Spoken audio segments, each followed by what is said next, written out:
national unity and what are those matters that need urgent attention. It's not about the review of the GNU, it's about the discussion of the GNU as an option we have taken. So there's no discussion that is premised on reviewing the GNU. If it is on the table, it will arise in the meeting and it will be interrogated strategically. The option we have taken, which is GNU, is still intact. Police Commissioner General Fani Masamula says efforts to end political killings, particularly in parts of KwaZulu-Natal, are continuing. Masamula says the latest arrest in the Sindiso Magaqa murder case is a clear sign that police are doing their work. This is as former municipal manager of the Umzimkhulu municipality, Zweliphansi Skosana, appeared briefly in the local magistrate's court today for a bail application. He is accused of killing the former ANC Youth League Secretary General Sindiso Magaqa in 2017. Masemula elaborates. Come the local government election, we have stabilized killings, especially those of councillors, especially in that province of KwaZulu-Natal. I think we have seen recently they have made an arrest in the Sindiso Magaqa case, and they will continue. They will again soon be making some inroads in terms of arresting in other cases in that province. So we will resource the team and they will continue doing the work. Police have confiscated suspected counterfeit goods worth 2.2 million rand in Gqeberha in the Eastern Cape. They include pharmaceutical products such as Viagra and skin bleaching creams. Police spokesperson Nobuntu Gandana says the items were confiscated from a warehouse in Korston. She has urged the public to refrain from using unregulated pharmaceutical products as they may pose severe health risks.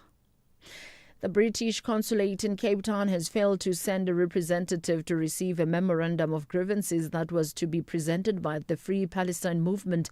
After a long consultation process with the security personnel of the building, the protesters were allowed to stick it on the closed door. Among their list of demands to the UK government is that they cease trade with Israel and must stop supplying arms and surveillance equipment to Israel. Protest organizer Professor Usof Chikde addressed the crowd that they followed all protocols of organizing the protest. We've gone all through the processes in terms of the Gatherings Act. We've alerted the City Council. We told them that we are going to see the UK consulate here in Cape Town. For some or other reason, the UK consulate is closed in Cape Town today. And I heard you say something like, open it, open it. Are you saying it again? Open the doors! Open the doors! Open the doors! The former South Korean president, currently in detention, has resisted attempts to take him out of his prison cell by lying on the floor wearing just his underwear. Yoon Suk-yeol is in prison after being charged with the insurrection following his failed bid to impose martial law. The BBC's Mickey Bristow has the details. Mr. Yoon refused to leave his cell when prosecutors tried to take him away for questioning. He took off his prison uniform and stripped down to his vest and underpants and then laid on the floor. Investigators say next time they could use force to get him out. Mr. Yoon's lawyer said that revealing details about the incident was an insult to the former president's dignity. At the very least, it's a humiliating change in circumstances for a man who until not long ago was still president of his country. Recapping the top story, the 12-day strike by FlySafair pilots is officially over. The airline has confirmed that the industrial action has come to an end after a formal agreement was signed today. I'm Mondilambana for SFM News Headlines at 3:30. In sports this hour, MTN 8 season opener match between Orlando Pirates and Polokwane City sold out. Affordability key as 2027 Rugby World Cup ticketing plan unveiled. And Richardson and Lyles ease through 100-meter heats at US trials. I'll have more on this at 3:30. EFC is live this Thursday in the heart of Africa. Battle lines are drawn. Africa's best face Europe's elite. Vili, the White Lion van Rooyen, is now back to defend his title against Anatoly Gaffin. And Ntando, the Zulu warrior zombie, receives the challenge of the fearsome Muhammad Salohidinov. EFC 126 is live this Thursday from the World Sports Betting Arena. Watch it on SABC Sport Channel on DTT Channel 4 from 7 p.m. Brought to you by SABC Sport.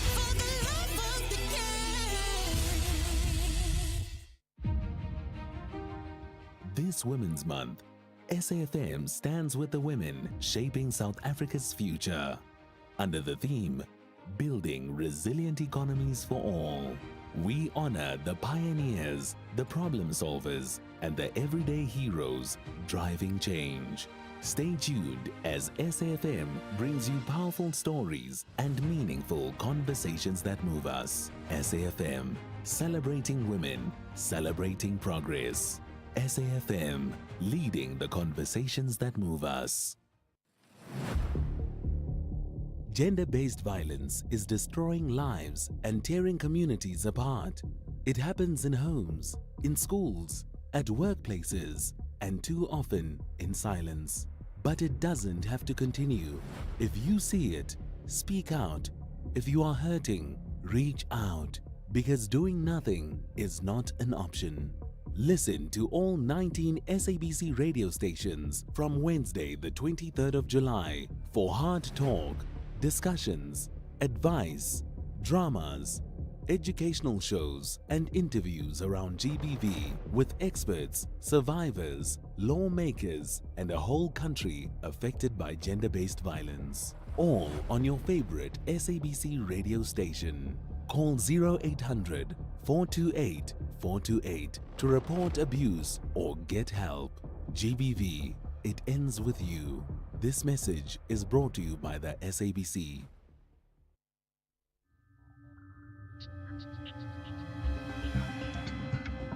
The National Pulse with Ashraf Garda on SAFM. You're listening to the National Pulse, weekdays 3 to 6 p.m. I tell you what, with the whole conversation around the national dialogue and where people are and what they feel about it, I had a very interesting conversation, in fact, yesterday with John Carney. So John Carney and I sort of met up for lunch and we chatted about many things, right? And of course, he's part of this eminent persons group that is part of this national dialogue. So I can't tell you what we spoke about, but I will tell you what I suggested to him. I said, you know what? If there's nothing else that will be achieved by this national dialogue, it is that this group that comes together must deliver for what I would say is the national purpose. Because, I've chatted about this before. At this point in time, if I asked 100 people in the country, what is our national purpose? What is the galvanizing force that keeps the glue of us as people together? What is the one word or one phrase or slogan that we can rally together, that no matter what we do, we come back to that? Then I can tell you at this point in time, nobody knows. And perhaps because we don't have it. And if we have it and we don't know, then in many ways we still don't have it. And I don't know. So my plea really to the national dialogue is come up with 100 solutions, fine. But come up with one as number one. Determine what is South Africa's national purpose. And then get us all aligned to that national purpose. Well, that's my point. My name's Ashraf Garda, and this is the National Pulse. For the next 3 hours, we talk about some of the biggest issues in the country. I can tell you now, on being a Friday, we'll chat to Sophie Mokoena as part of our Friday fireside chat. Remember, she's effectively retired from the SABC yesterday, but today is day one with a whole new life for herself. We're going to talk to her about herself for a change, right? If you fly SAFM, well, good news, you can't fly that airline again because that strike is now over. Let's talk about it. This is, it's been an ongoing strike for a while between Fly SAFM, the pilots specifically, and the Solidarity Trade Union. I understand there's agreement reached through the CCMA proposed settlement. Let's find out exactly what were the differences, what has actually been agreed upon, and very importantly for you, as the audience, as the commuter, is you can fly on those flights again. Kirby Gordon with me, Chief Marketing Officer at Fly SAFM. Kirby, appreciate your time here on the National Pulse. Good afternoon. Thanks for having me, and good afternoon to all the listeners. Thank you. Well, certainly from someone who sits in the marketing department, you must be thrilled that you now can fly once again. Otherwise, it just damages the brand, isn't it? Well, I think we are thrilled, absolutely. I mean, look, the reality is we have been flying all along. It's been with a reduced schedule, but it's wonderful to be able to, reunite the team and get back on sides with a full schedule again to serve the market properly. Right, what was agreed? Because clearly there were differences between the pilots and part of Fly SAFAIR, but of course represented by the Solidarity Trade Union. What were the differences? What's been agreed? Yeah, absolutely. It was a complex negotiation, and obviously it stands to reason that both parties felt very strongly about their various positions. Obviously, no one wants to reach the point that it did. It is ultimately costly and damaging for all parties concerned to have to go that far. But it's obviously important that one stands by what one feels very strongly about. So yes, there were several factors. It was quite a detailed negotiation. Part of why it possibly took quite as long as it did, because there are so many moving parts. But to summate it into the most sort of simple terms possible, there was obviously a remunerative element, so there was a wage proposal, and then there were discussions around management of the hours that pilots fly by virtue of the roster system that they use. Okay, so what has been agreed? So on the wage perspective, we concluded a 4-year deal, so that provides a degree of stability for the airline in the long run. The position from the airline initially was a 5.7% increase. The union was demanding a 10.5% increase, and we landed at a position where we are at 6% for the first year, with a slight escalation that comes in on years 2, 3, and 4. And then on the roster system, we had proposed an opportunity whereby there would be a council that the pilots could then participate in and work through in order to be able to work whatever lifestyle parameters they wanted to implement over time into that environment, provided obviously that it met certain productivity thresholds. But in the end, that council was not the answer that they sought. So we landed on a couple of specific rostering rules, or what they call hard rules, which are effectively principles that would be input into the roster that would now be cemented in going forward. I mean, obviously at the core of all of this, it's all about the money, because even the rosters is about money. It means how much you give off of your time in a month, right? It's interesting that if I go back that between yourself and Solidarity, that you appear to be poles apart enough for many of the pilots not to fly, right?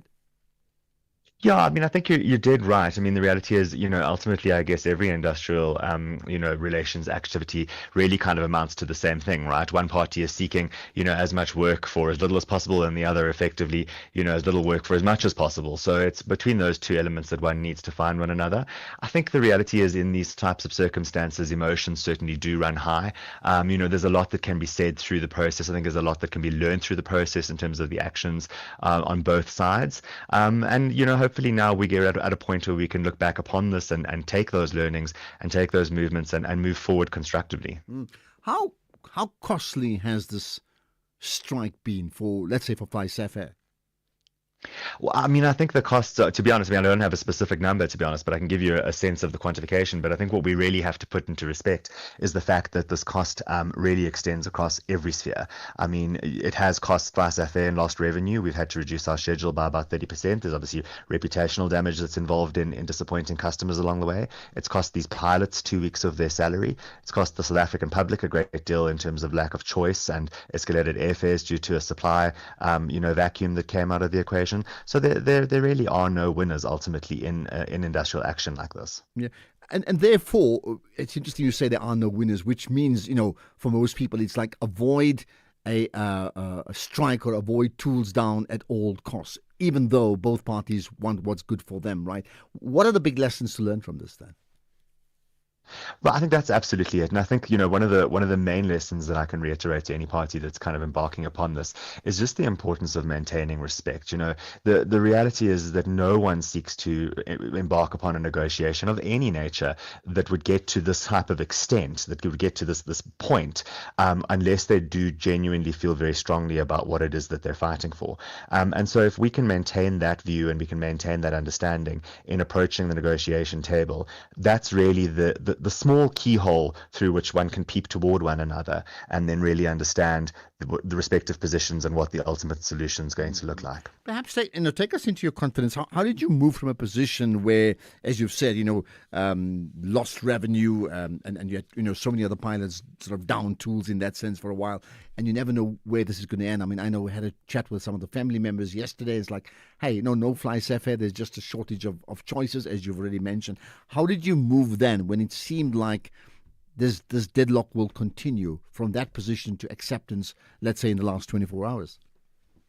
Yeah, it was certainly a very difficult process, and one that we have to commend the assistance from the CCMA on. They were absolutely phenomenal in their shepherding through the process, and it's a difficult one. If one puts oneself in the shoes of the commissioners that are dealing through this mediation, it's certainly a hell of a task that they really embark upon, and they do it phenomenally. So yes, it was really through that process. I mean, at the end of the day, I think Fly Safair shifted their position about 7 times. I think the union only 3 times. I think it was really about trying to take constructive and creative approaches to the problem, to really trying to cut to the core of what the issue was, and then define what the solutions might look around that in order to try and interrogate it from different perspectives. Ultimately, the way the process played out was that the CCMA actually had to make what they call a non-binding ruling on the thing. So there was actually a point where the 2 parties didn't really find full agreement with one another, and the CCMA had to get to a point where they said, look, well, we're going to ultimately outline what we feel is the most fair resolution. And it was through that process that ultimately everyone did find one another on that basis. And yet it was non-binding, so they couldn't convince you to do so. You had to be convinced, rather. Yeah. Yeah, yes, correct. So, I mean, ultimately any party could have walked away from it, and then gone and contested it further in whatever forum, would have been appropriate. But it was a useful tool that the CCMA, employed in that instance, to get the parties over the line. Just the last thing before I let you go. I mean, if the initial demand was 10.5% and you now settle on what did you say, 5.7 or 6%, right? And then moving up 6%. In terms of the loss of revenue of the last week or two, maybe even longer, how close does that come to actually that original 10.5% demand? No, not necessarily. I think it is difficult to quantify, and it is a matter of how much, how do you skin a cat in terms of the foregone opportunity cost, because obviously it's not something that we can isolate specifically in terms of understanding exactly what the demand would have been.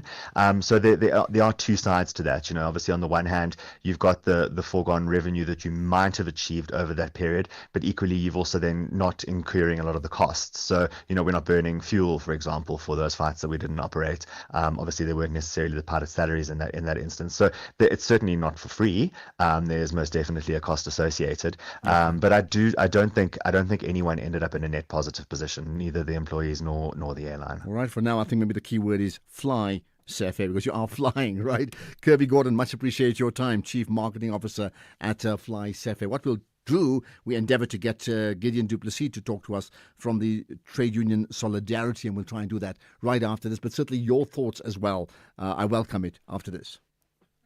Taifa Stars have a big task to open the curtain with victory for East Africans. But the Stallions want the final whistle to elevate them to the summit in Group B. This is the Total Energies African Nations Championship 2024. Catch Tanzania versus Burkina Faso this Saturday, 2 August at 7 p.m. Live at your fingertips on SABC Plus. Proudly brought to you by SABC Sport. For the love of the game. Wayne, for you, what is the real deal? For me, it's really customer service. It's getting my money's worth. So if I phone Outsurance and I've got a problem, they're always there. So it's not just, we've got your money, now off you go. No, money is not the biggest deal for me. It's service. Just phone Outsurance, get a quote and see what they can offer you. If you don't save that $321 like I did, you might get a $500 or $1,000 back. Service and savings, you'll always get something out. Go to outsurance.co.za now for a 10-minute quote. Yes. This is really not just an advertisement. This is really real. Go to outsurance.co.za now for a 10-minute quote that could save you thousands. Licensed insurer and FSP. T's, C's, and information online. Hear the rhythm, feel the heat at the Imbaula Music Festival, where music, culture and community come alive. Tune in to Seasons with KG Mwekezi and the soundtrack of your life with Ernest Pillay, coming to you live from the Pretoria Botanical Gardens from 10 a.m. on the 2nd of August 2025. Come and vibe to Sunel musician Calvin Momo, Amanda Black, Zing Lumalo, Trompis and many more. More than music, share stories, spark change, and unite against gender-based violence. Grab your tickets at imbaula.co.za.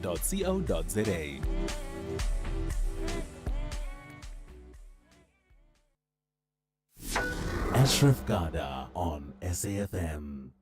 Okay, we also, by the way, have a new Minister of Police now. Officially, the acting minister. I would suppose we're going to call him what? Acting minister or minister? However long that's going to take, right? Let's talk about, another take on the Fly Safair position. By the way, you can call in 086 000 2032. One that we now do have, Firoz Kachalia as the police minister. Just further thoughts on that. And then on this Fly Safair strike being over, but also there are other issues from around the world we'll talk about, including an ANC conference. And very important one is that because all of that builds up to what's going to happen at that local government election too, right? So we chatted to Kirby Gordon, the Chief Marketing Officer at Fly Safair. Another take on this with Gideon Du Plessis, who was the General Secretary of the Solidarity Trade Union. Gideon, appreciate your time here on the National Pulse. Good afternoon, Ashraf. Thank you. Okay, so I know that agreement has been reached. Is it a case of celebration or it's a case of, just finally take what you can get? This can't continue like it has. Yes, Ashraf, my view is very different from Kirby Gordon's view.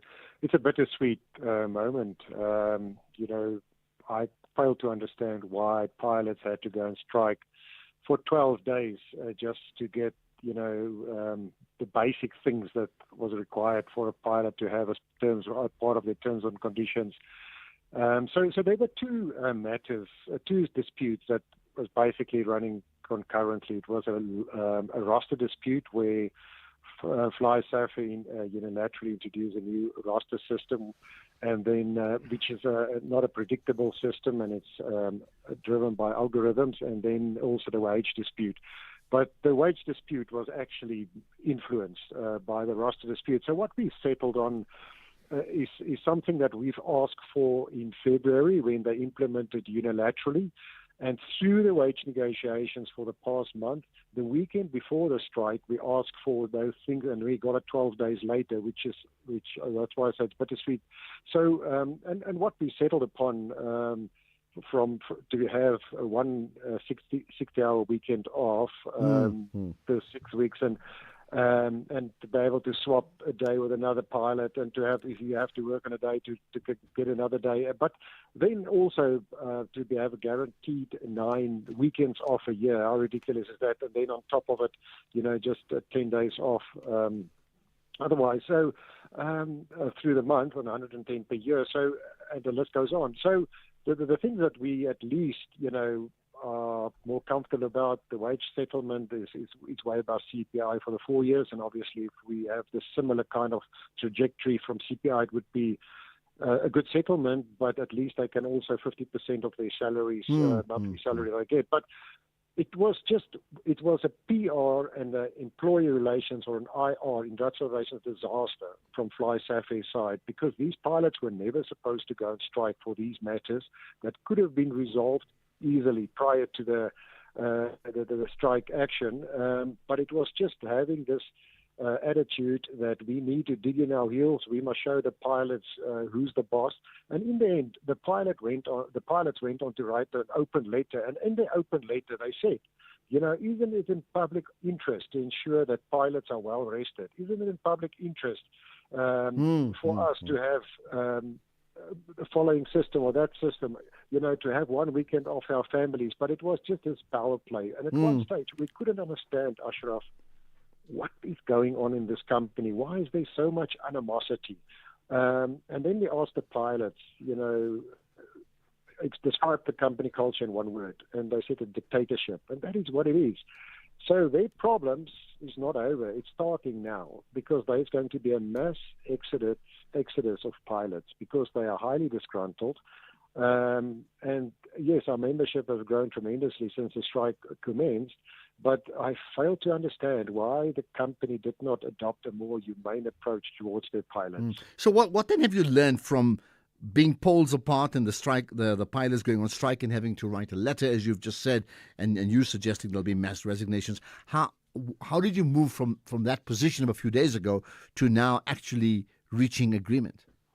Yeah, so the salary increase portion, yes, it was important to get a good increase because they took quite a knock during COVID, but that was never the main issue in dispute. It was always merely to have these, what we call, it used to be soft rules, so they can change at any time regarding the roster system. And we wanted it to change from a soft rule that cannot just be changed without consultation into a hard rule, which means if they want to change it, they need to negotiate with us as a trade union. And that was the issue for them, to have that mind shift, to give them the rule changes that was required and turn that into a collective agreement that it's fixed. And that was literally the thing, to change the word from a soft rule to a hard rule. Okay. Because the demands were always on the table. So the company has lost probably hundreds of millions of rands.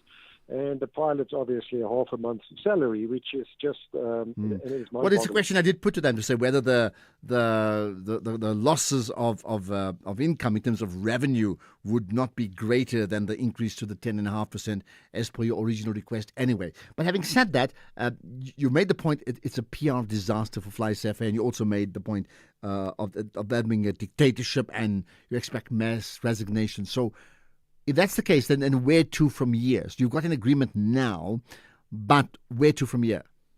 So the concern is that the Emirates quickly picked up what is going on. So Emirates is sending a recruitment team from the 19th until the 22nd of August to South Africa to come and recruit 550 pilots for whom they created new positions for. So you can just think, how many disgruntled pilots do you have? And if there are 550 vacancies, the pilots will obviously line up for those positions. Fly SA's problem is that how do you attract now new qualified or highly experienced pilots if you have to go on strike to get some basic rights? So they've got a problem. So what I suspect what will happen, they will soon realize they will have to improve the wage offer that we settled on, and they have to, the one or two rules, those roster rules that did not make it into the agreement, they have to add it to the agreement. Otherwise, very soon they're going to be a fairly small airline. And those are the kind of things that I hope, and our heads needs to roll, because why do you now give in to something that's been on the table all along, just because you can say no, and demotivate highly qualified people? So their problems have just started. So this is not the end. This is the beginning of their problems. That's a quote. Their problems have just started. Gideon du Plessis, let's leave it at that.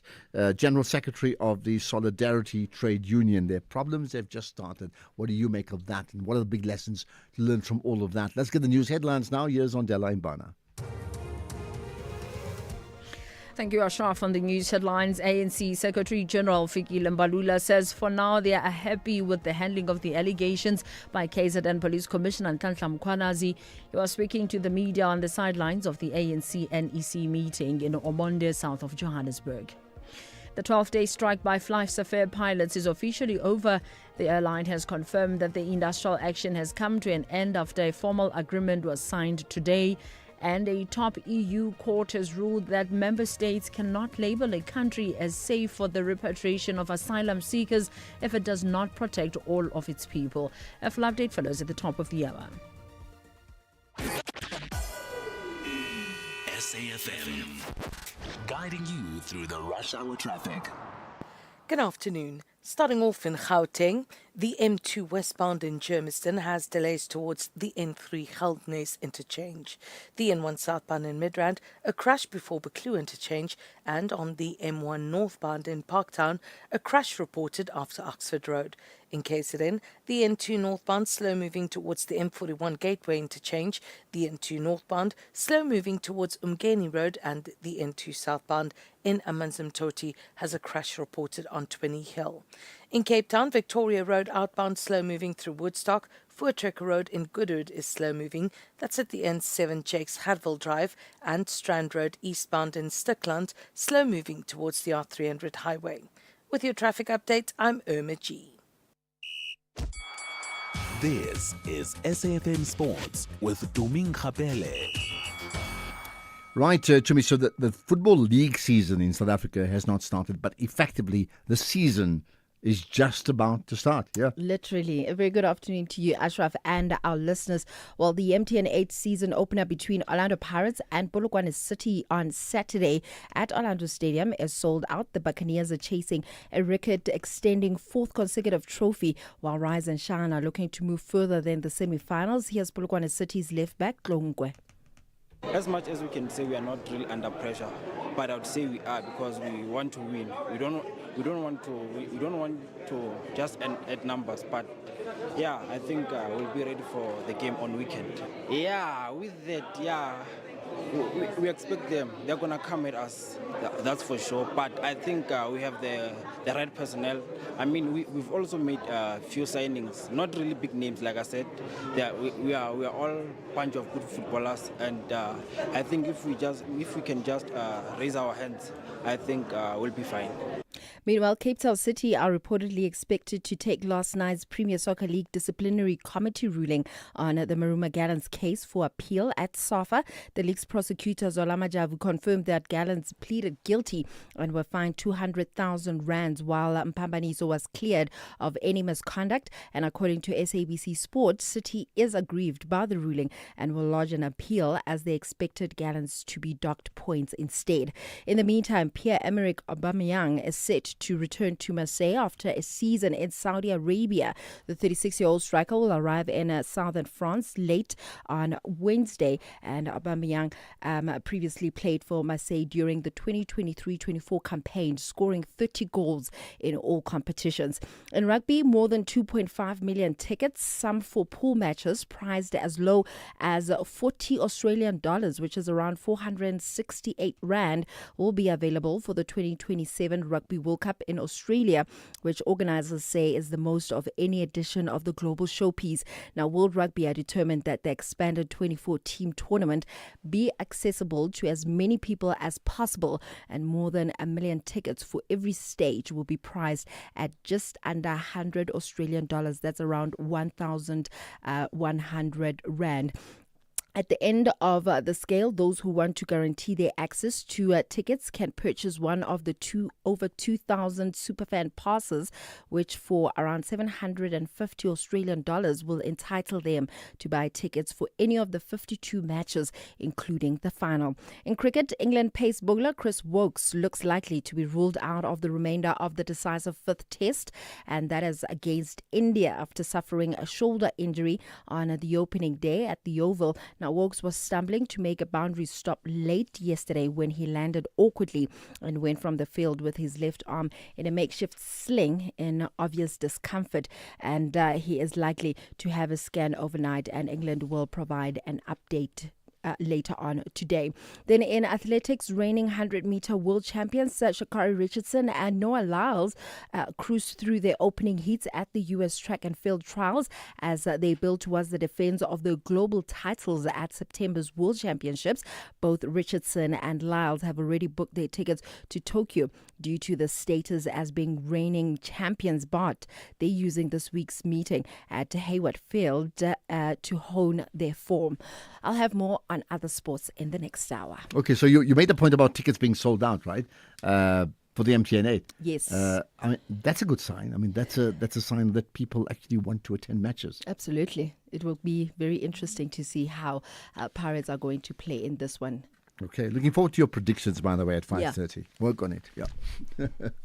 Keeping your family healthy this winter can feel like a daunting task. Try the Lung Shield range. It includes capsules to support healthy lungs and immunity, a syrup for kids that supports the immune system and promotes lung health, and an effervescent with 13 essential ingredients to optimize immune function. Put your family's health first this winter with the Lung Shield range. Available without a prescription at leading pharmacies. Lung Shield, prescribed by doctors, recommended by pharmacists. September 5 is Casual Day. Time to get your Casual Day sticker and gear in support of persons with disabilities. Looking beyond the label, your contribution makes a tangible impact. Visit www.ncpd.org.za. Many thanks from the National Council of and for Persons with Disabilities. This is an SABC-supported initiative. If you think you cannot afford a lawyer, think again. Clientele Legal has made professional legal services affordable for you. Whether it's a civil, criminal, or labor-related matter, we have a nationwide panel of attorneys standing by to assist you. SMS SAFM to 32195. That's SAFM to 32195 and we'll call you back. Clientele General is a licensed non-life insurer and an authorized FSP. Standard rates and terms and conditions apply. When your internet connection fails, does it really matter how fast it is? Business class internet is built for businesses. With remote monitoring, that means faster problem resolution and a backup LTE connection that keeps you online. Your company deserves business class internet because just reboot the router isn't a business strategy. Find reliability at vodacombusiness.co.za. Together, let's build the extraordinary. Further together. Vodacom Business. The National Pulse, weekdays, 3 to 6 p.m. So you may have picked up, by the way, we'll chat to Jeremy Michaels in a few minutes' time. He's the spokesperson for the Madlanga Commission, which really is the Judicial Commission of Inquiry into criminality, etc., right? Very topical, you know. Let's talk about Tanzania, however. You may have followed the story a few days ago. Their decision to bar non-citizens from running small businesses. And I would think that may well resonate with many people listening to the show, right? So according to the country's authorities, the policy is aimed at boosting local jobs and income for its citizens. But the Kenya has warned that the move undermines the core objective of regional economic integration and also poses a significant setback to the gains made under the East African Community Common Market Protocol. Let's find out more about it with Gabriel Zakaria, who's a journalist based in Tanzania. Gabriel, appreciate your time here on the National Pulse. It's my pleasure as well. Thank you. So tell us more. First of all, what sparked this Tanzanian policy to ban non-citizens from running small businesses? Well, this is a policy that has come, I can say that it has just come at the late time because Tanzanians have been complaining about the policies that are not banning the citizen from other countries who are coming to operate businesses in Tanzania.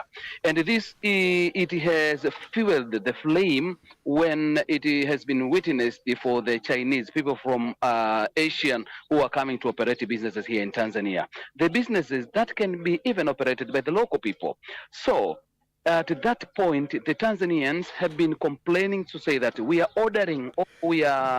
bringing the commodities from Asia, we are bringing here to Tanzania, and we want to sell so that we can just get benefit. But at the end of the day, these people who are coming from those countries, they are coming with a product and they are selling at the low price. So at the end of the day, we witness that the Tanzanians are going to buy the low price commodities and they leave the commodities that we spent much money to bring here. So at the end of the day, they urge the government that it is the time now to come with a policy that will regulate the business that the local people have to do, and those who are coming from other countries or the foreigners could just have the businesses that can fit them to run, instead of running the business that are at the lower stage, which is being run by the local people. So let's be clear. So now you're saying, and just correct me if I'm wrong, effective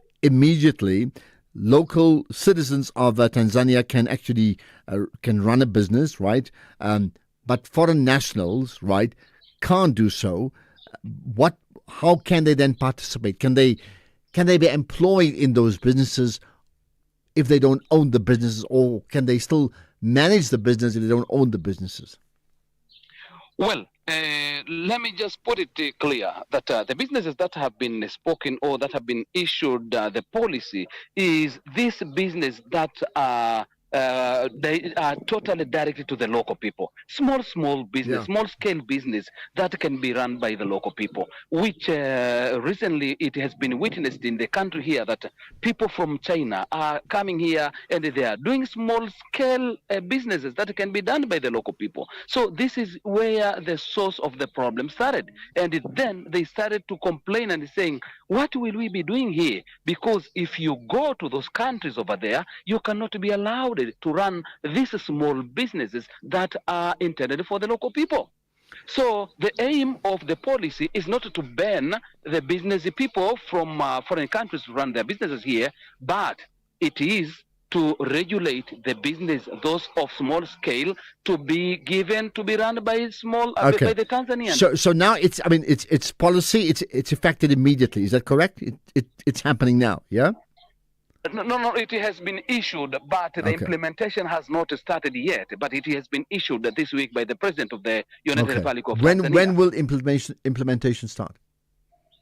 We are expecting perhaps after the election that the implementation will start. As you know that now we are at the election season, whereby the Tanzanians are preparing for election that will be held in October 29th. So we are expecting after that, then all these regulations now will start to operate. Isn't that an election ploy in its own right? The fact that it can be adopted now, a few months before an election, can only be seen, therefore, in terms of how the electorate may view the current leadership of the country. Well, I can say that it is not that way. It is not that way, but the policy is aiming not for political gearing, but it is aiming to regulate, to bring the policy that will help the local people to benefit from their own businesses that they are running in the country. Because remember that we have the Tanzanians who are doing business and they are ordering these commodities from abroad. They are ordering from Asian countries, they're bringing back at home here. But when they bring them here, the same commodity that they brought here, these people from there, they also bring the same, and they're selling at the low price. So this is what they have been complaining that, okay, how are we keeping on running? We spent our money, we spent a lot of our cash, bring the commodities here. But surprisingly, these people are selling at the low price. And how comes that these foreigners are running the businesses that they were supposed to be done by us, which is not even done in their countries, the same to what is happening in our country. Okay, let's end with this, right? I mean, I've noted that the Kenya has warned that this move undermines regional economic integration. So, what do you think about that coming from Kenya, and ultimately, how will this policy, when implemented, then change the landscape of Tanzania?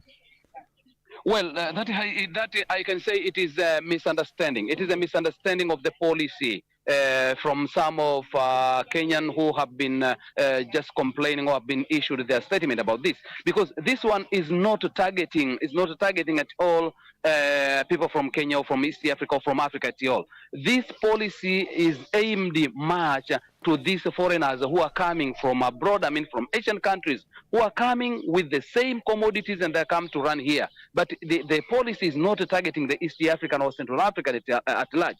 Though some of the receivers, they accept the information as it is targeting all, even the East African and the African at large. That is not there. This policy, it is there to regulate about the commodities, about the business that can be done by local people here, like restaurant business. You are running a restaurant business here. You are selling shoes. You see, you are marketing your shoes. Your point is made. Yeah. All right. Just very quickly, how will this change the landscape of your country? Very quick answer. Well, the policy has been received very well by business members. That they are commending the government. They are saying that this policy has come very late, but they are saying it's better late than never. And they're expecting when the implementation will start to take place, at least it will help them now to be very comfortable to run business in their country, because what they are providing here is the same with what these people are coming to sell at the low prices. Here in Tanzania. Got that. But the issue of low prices, another whole conversation about, consumers choosing and buying from whoever can give them the best possible price for the same product. That is market forces too. Gabriel Zakaria, thank you for your time. A journalist based in Tanzania. This afternoon, that Tanzania now has made a decision to ban non-citizens of that country from running small businesses. In many ways, it's Chinese, and in terms of what they were saying, small businesses, maybe the South African example of the township economy could draw parallels to that. What about the Judicial Commission of Inquiry? It starts its work today. We'll talk about that next. The Atlas Lions are roaring to grab a win in their tournament opener. Meanwhile, the Angolans refuse to bite the dust. This is the Total Energies African Nations Championship 2024. Catch Morocco versus Angola this Sunday, 3 August at 5 p.m. Live at your fingertips on SABC Plus and SABC Sport on DTT Channel 4. Proudly brought to you by SABC Sport. For the love of the game. Mzansi, have you bought your Powerball ticket for the staggering 113 million rand estimated jackpot this Friday? Walala wasala. Play Powerball for the estimated 113 million rand jackpot today for your chance at winning life-changing millions. Buy your tickets now in store on nationallottery.co.za, the mobile app, cell phone banking, or simply dial *120 *7529# for USSD. Panda, Pusha, play. Players must be 18 years old. Play responsibly. E2 is a proud operator of the National Lottery. SAFM music crafted to make you feel real good.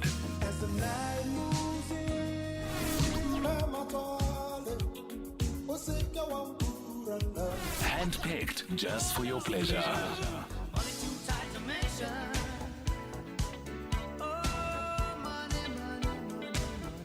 Classics sounding so good only on SAFM.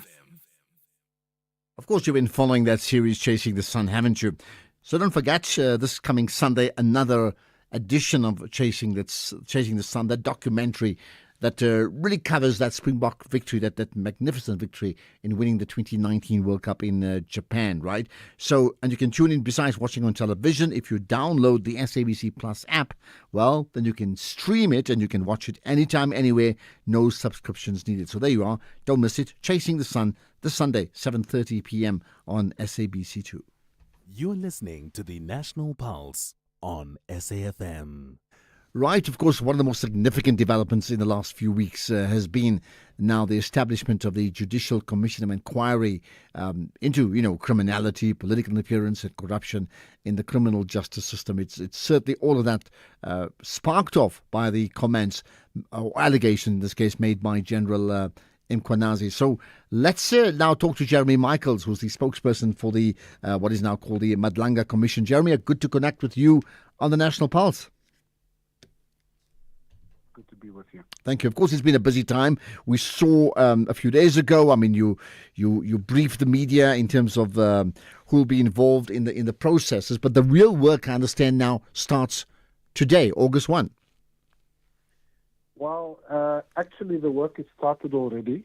The legal team has been hard at work. As you will know, Deputy, until yesterday, he was acting Deputy Chief Justice Madlanga. It was his last day yesterday, and so it's his first full day with the commission, but the work has actually started already. Okay. Give us a sense then in terms of where we are, the processes. I mean, what is expected, let's say, on a weekly basis? Well, as your listeners will know, the allegations made by Lieutenant General Mkhwanazi are rather serious. They have grave implications if proven to be true for the criminal justice system. And so I guess the start is to actually look into those allegations. That is what is contained in the terms of reference of the Commission as published in the Government Gazette and signed by the President last Wednesday. And of course, the Commission's scope is quite wide in terms of, looking into whether criminal syndicates, and that of course includes but is not limited to drug cartels, have infiltrated or exerted undue influence over a whole range of law enforcement agencies, including the South African Police Service And again, that includes the Political Killings Task Team and Crime Intelligence, as well as other state entities such as the National Prosecuting Authority, the State Security Agency, the 3 metropolitan police departments in Gauteng, and also the Department of Correctional Services, amongst others. So, yeah, I mean, that is quite a handful. And as you can imagine, given the timelines we have in terms of the terms of reference, and the President, again, at the Union Buildings, stressed the urgency of the inquiry.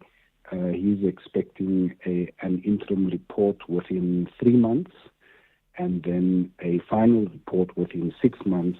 And of course, that is subject to, a potential, if it is needed, an extension. Now, I mean, interesting. You made the point about the 3-month and the 6-month deadlines, right?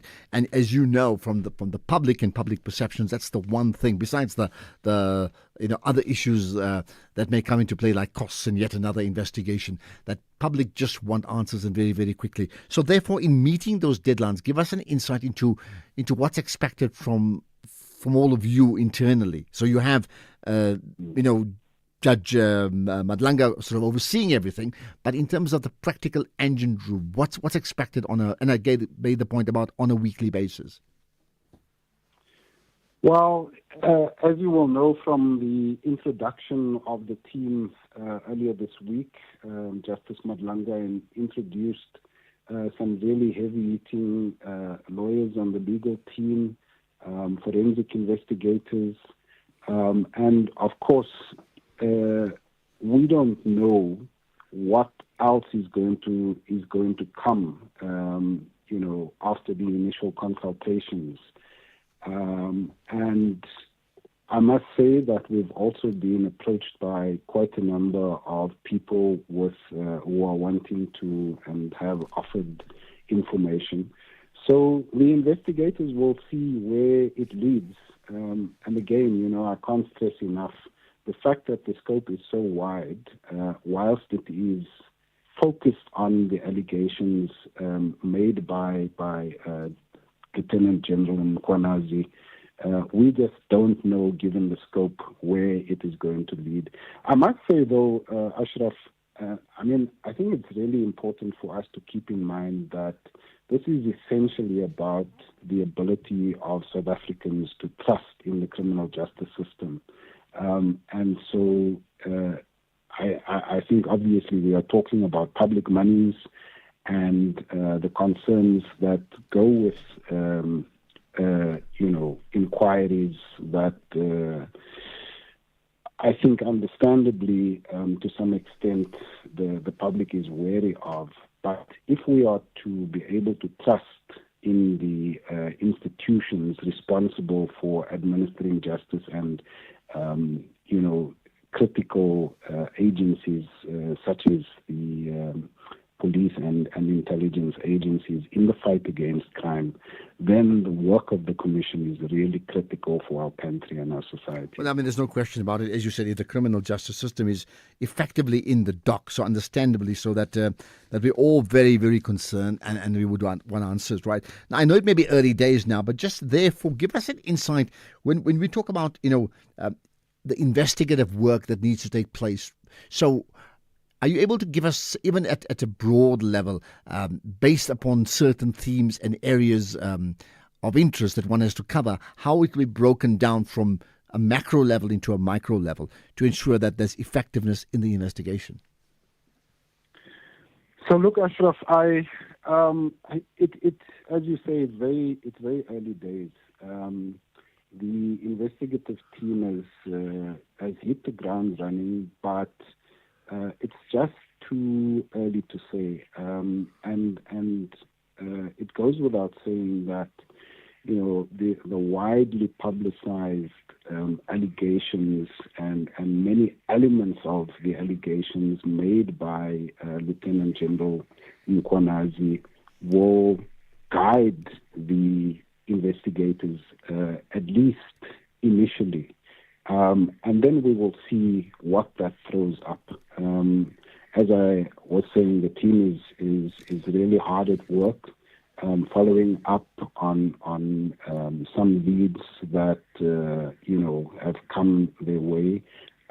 But I can't stress enough, it's very early stage, and so we will see where that leads the investigators, whatever they come across in the initial consultations and the work that they're busy with. Okay, let's leave it at that. And as I may have told you the other day, being the spokesperson, I expect you to be pretty busy all through these next 3 months, 6 months, and perhaps beyond as well. Jeremy Michaels, good to connect with you on the National Pulse. Jeremy Michaels is the spokesperson for the Madlanga Commission, that commission of inquiry effectively looking into how the justice system really works in our country, or perhaps doesn't work in our country. Right, we're going to have lots more to come on some other big issues. Let me remind you that Sophie Mokoena, being a Friday, is our fireside chat guest. She ended her period 30 years plus at the SABC yesterday, so we're going to talk about her life story, and it is a life story, I can tell you. Here's a question. Is Gabriel Zakaria from Tanzania talking about the new policy barring foreign Asiatic business owners from trading in the SMME sector? Is he a journalist or a government spokesperson? He is too passionate and defensive of the policy. That's an interesting take from you. Here's another. Good afternoon, Ashraf. It's Wellington here. To be honest, the country does not need the national dialogue because we already know what the challenges of our country is. And we just have to implement the policies. If we can implement those policies very well, then we shall have addressed the issues. Simple as that. We don't need a national dialogue, really. Well, I wonder. Do you think that's as simple as that? Thank you for that. Here's one. I personally congratulate the Tanzanian government on a new policy. This policy is needed in South Africa, but the NGOs in South Africa will take our government to court challenging or challenges the policy. There's more on that and other things, lessons we can draw from the Tanzanian example, but also around now the Commission of Inquiry into Criminality in South Africa, effectively starting their work proper, and other things too. Let's get the news. It's 4 o'clock. Here's Ondela.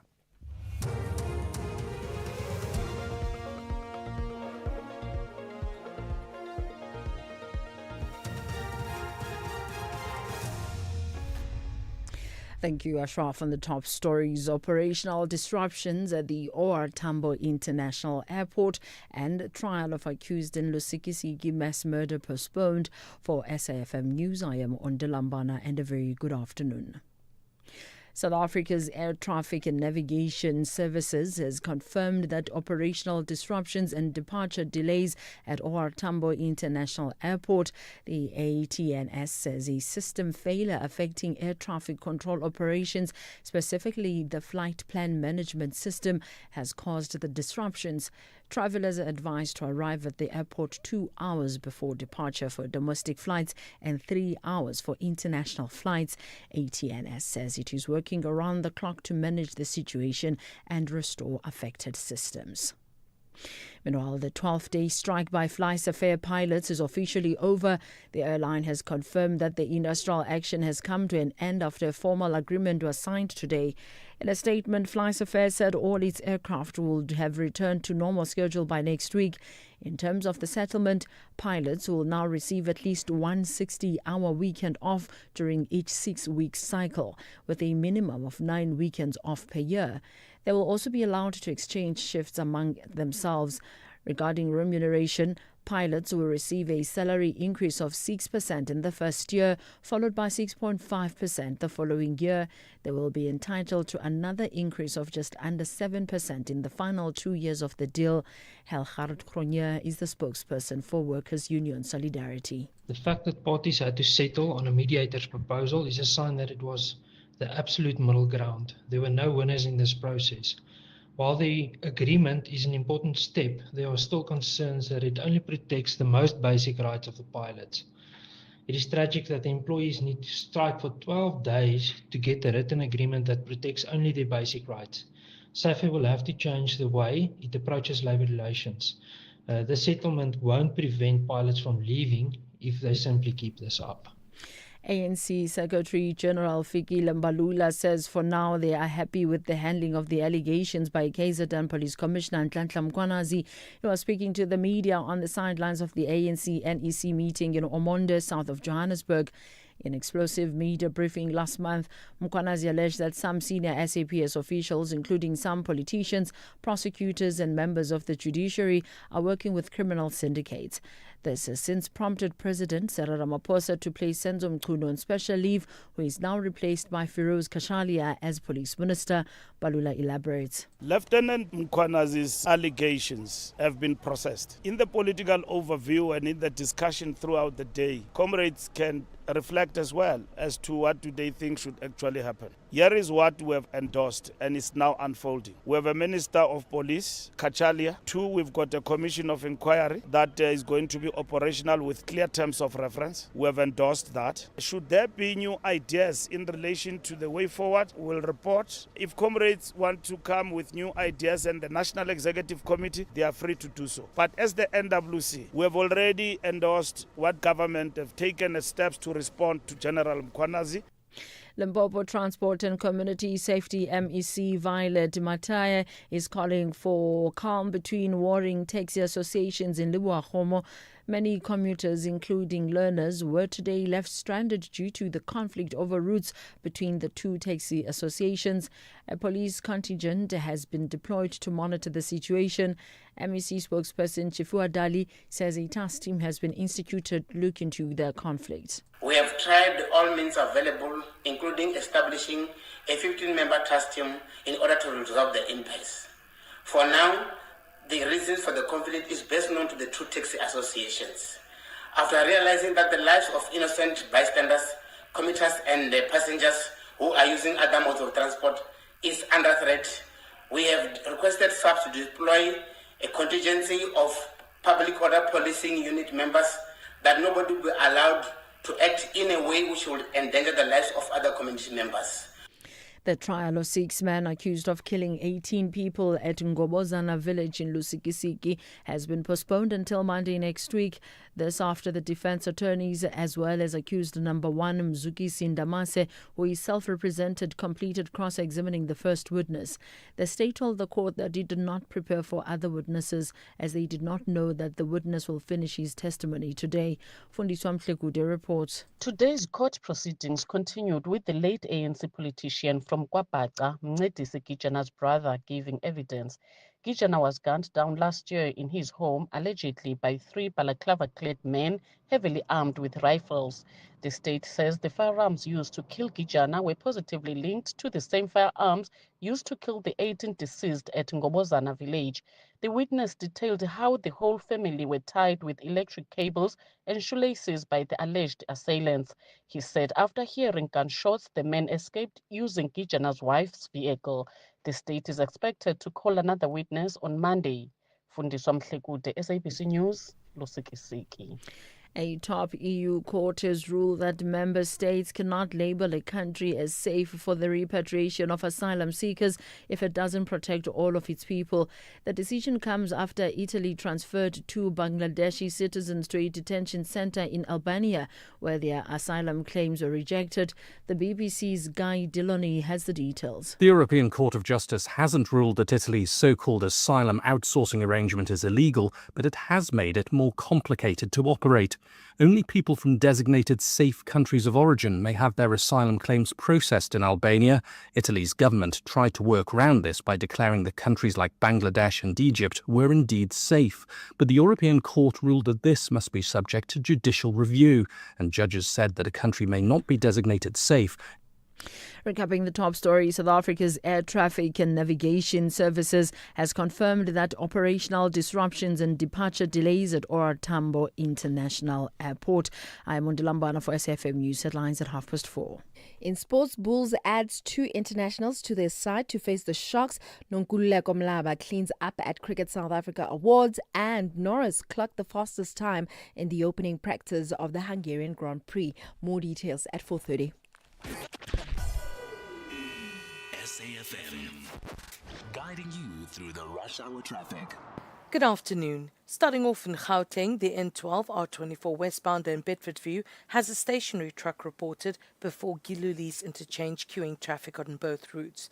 The M1 southbound in Johannesburg queuing towards Crown interchange. In KZN, the N2 southbound is where crashes reported after Prospection Road exit, the M7 westbound queuing towards North Dean exit, and the M4 northbound queuing at Umbilo. In Cape Town, the N1 outbound is slow moving towards Okavango Road. The M3 southbound has a crash reported after Woolsack Drive, and the N2 Nelson Mandela Boulevard outbound slow moving towards Hospital Bend. With your traffic update, I'm Irma G. This July, journey beyond the horizon with Chasing the Sun. 5 mesmerizing episodes every Sunday at 7:30 on SABC2 from 13 July to 10 August. Feel the thrill of the adventure, the power of discovery, and stories that light up the skies. Missed an episode? No worries. Stream anytime, anywhere on SABC Plus. No subscription required. Chasing the Sun. Your Sunday nights just got brighter.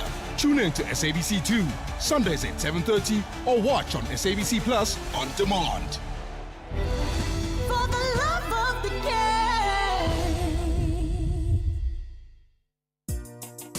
This Women's Month, SAFM stands with the women shaping South Africa's future. Under the theme, Building Resilient Economies for All. We honor the pioneers, the problem solvers, and the everyday heroes driving change. Stay tuned as SAFM brings you powerful stories and meaningful conversations that move us. SAFM, celebrating women, celebrating progress. SAFM, leading the conversations that move us.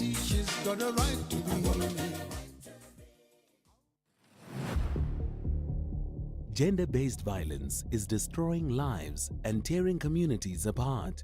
It happens in homes, in schools, at workplaces, and too often in silence. But it doesn't have to continue. If you see it, speak out. If you are hurting, reach out. Because doing nothing is not an option. Listen to all 19 SABC radio stations from Wednesday, the 23rd of July for Hard Talk, discussions, advice, dramas, educational shows, and interviews around GBV with experts, survivors, lawmakers, and a whole country affected by gender-based violence. All on your favorite SABC radio station. Call 0800 428 428 to report abuse or get help. GBV, it ends with you. This message is brought to you by the SABC.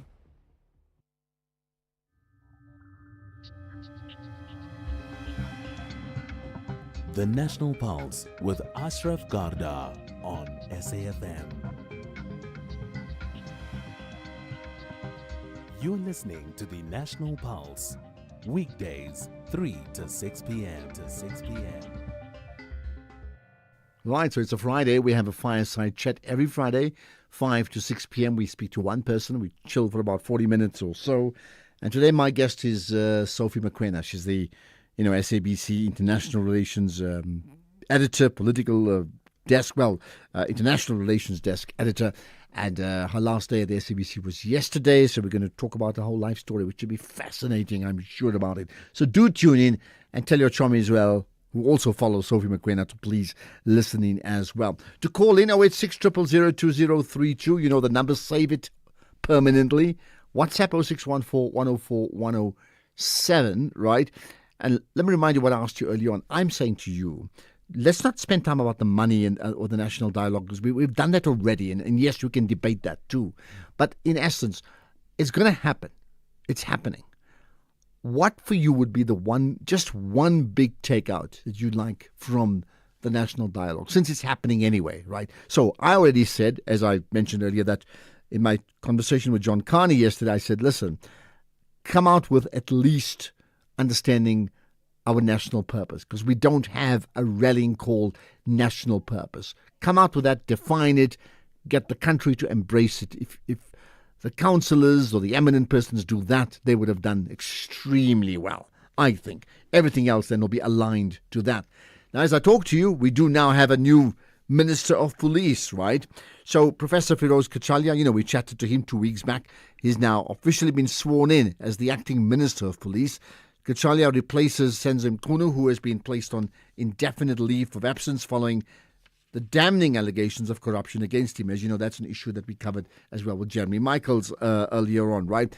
So what does all this mean, right? We picked out a few clips from that swearing-in ceremony. Years one of the actual swearing-in of now the Minister of Police, Feroz Kachalia. Vested in me by Section 91(3)(c) of the Constitution of the Republic of South Africa, 1996, I have decided to appoint the following person as Minister for the portfolio indicated in the signed President's Act.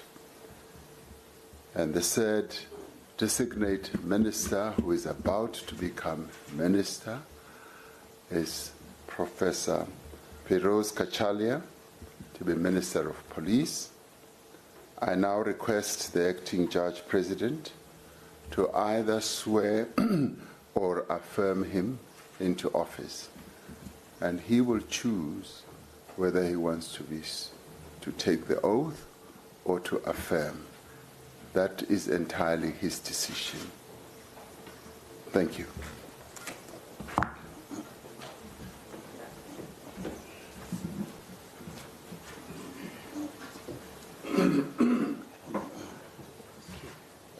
Going to affirm or take an oath? Affirmation, Judge. Affirmation. Okay. Thank you. Please read out. I solemnly affirm that I will be faithful to the Republic of South Africa and will obey, respect, and uphold the Constitution and all other law of the Republic. And I undertake to hold my office as Minister with honor and dignity, and to be a true and faithful counsellor, not to divulge directly or indirectly any secret matter entrusted to me, and to perform the functions of my office conscientiously and to the best of my ability, I so affirm.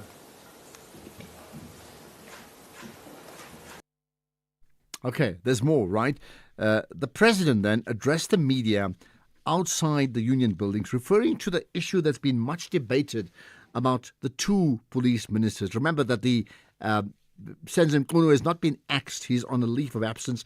And, that's been an issue that's been challenged, amongst others, by the MK party as well as by the EFF, right? And question marks like that cannot be. That's not possible. Yes, there's nothing wrong in bringing Feroz Kachalia in, but that means you have to axe the other minister, can't put him on special leave. So anyway, the President spoke about that. Yes, I know there is a technicality about seeming to have two ministers in the same portfolio, and that is a matter that I do believe is going to be resolved within a short space of time. We've asked, or I have directed the Commission to complete its work as quickly as possible. So whatever confusion or period there might be is going to be of a short duration.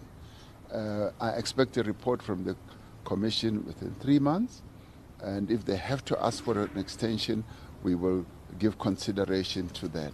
So I do want this matter to be resolved as quickly as possible, but at the same time we've had to provide leadership to the police service. We can't leave a vacuum. And whilst all this is happening, the Minister Kunu is on leave. He's on leave while this matter is being resolved. And he is preparing himself, as I hear, to appear before the Commission. And he has welcomed the appointment of the Commission because he wants to tell his own story and clarify matters. Okay, so that's the President. Well, what about the now sworn-in Police Minister, Professor Feroz Kachalia, or we could say Minister Kachalia? So what did he say? What are his big priorities now, day one in the job? I don't think that I have any specific fears. I understand the moment the country is in, and the awesome weight of the responsibility that I have together with others in the government. I want to assure the public that their safety and security is uppermost in my mind. That's what I'm going to focus on. And I hope that in the time that I am minister, I will be able to take the country forward. Prof. Bulelechita Jones from ENCA. Maybe just... Okay, so that is Feroz Kachalia, the now Minister of Police, and whether you use the terms interchangeably, Minister or Acting Minister of Police, either way, we certainly get where he is with regarding that position. Now, you can comment on that too. I mean, of course, we've spoken about it the other day too. You can comment. Also, lots of comment and commentary around the issue of Tanzania and what they've done regarding foreign nationals not being able to own stores. And mainly we're talking about, as has been discussed, like simple stores. Can we call them spaza shops? Are there lessons we should be learning from that here in South Africa or not? In the meantime, next up, we'll talk about the ANC NEC meeting, which is also a very important one in terms of where they are, considering some of the delays they've had. So that comes up next. Hi, my name is Kutlwana Masote, your host of Weekend Sundowner Classics every Saturday and Sunday afternoon between the hours of 4 and 7 p.m. exclusively on SAFM. Now, this is where you get your best classical music jams on any radio platform. Join me every Saturday and Sunday afternoon between 4 and 7 p.m. Weekend Sundowner Classics.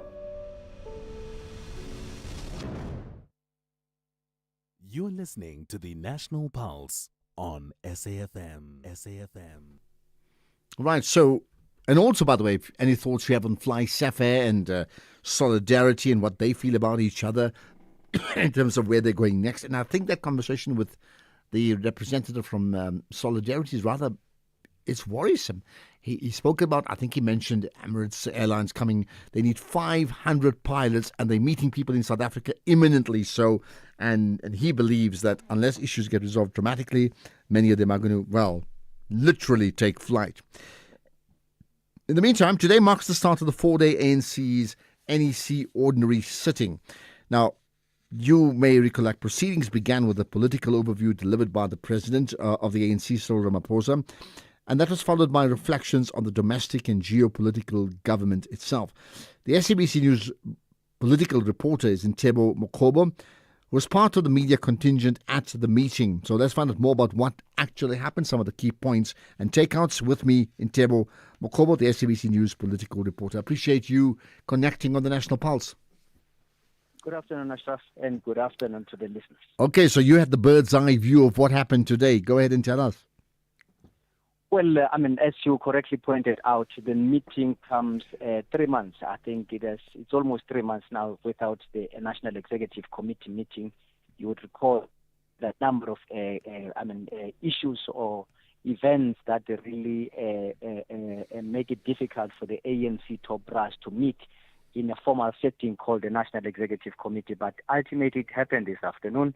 It happened today, and of course, it started with the president giving a political overview, the current state of the ANC itself as an organization that is part of the government of national unity, and of course, the domestic issues, for instance, ranging from the economy, the state of the economy, in terms of what is that the ANC, as part of the government of national unity, is doing or is working together with its allies in the GNU Pact to make sure that there is this creation of jobs.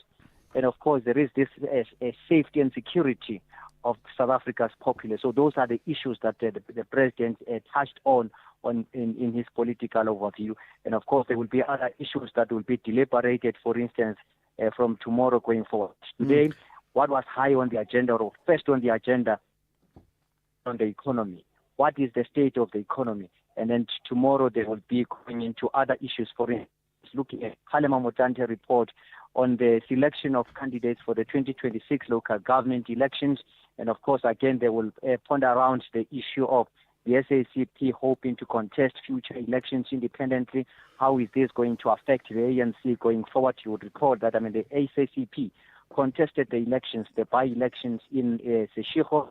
It got around 70 votes. The ANC got 2,000 votes. And that 70 votes constituted around 1% of the outcomes of the results.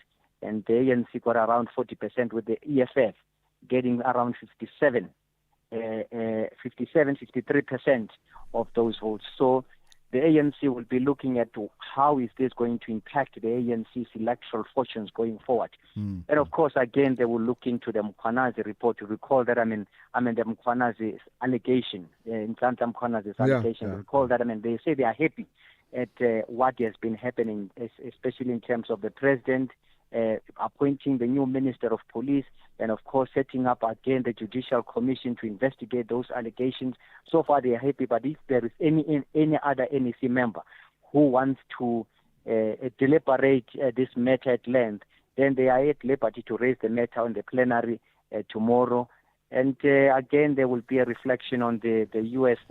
Decision to impose 30% tariffs on South African goods. So those are the issues that they will be grappling with over the next 40 years. And just so that we understand it well, how much of this 4-day conference is a coming together of delegates who thresh out their positions, and that gets taken to another level later on, or it ends with actual decision-making and resolutions that are passed and therefore implemented? One thing that remember, this is the highest decision-making body of the ANC in between conferences. So some of the deliberations or some of the discussions and the outcomes thereof taken out of this gathering. Some of them make into the government policies. For instance, if you look at the economy, they sit here, they discuss how they can sort of ratchet the economy to a certain level, and of course they use the deploying government to realize or make that realizable.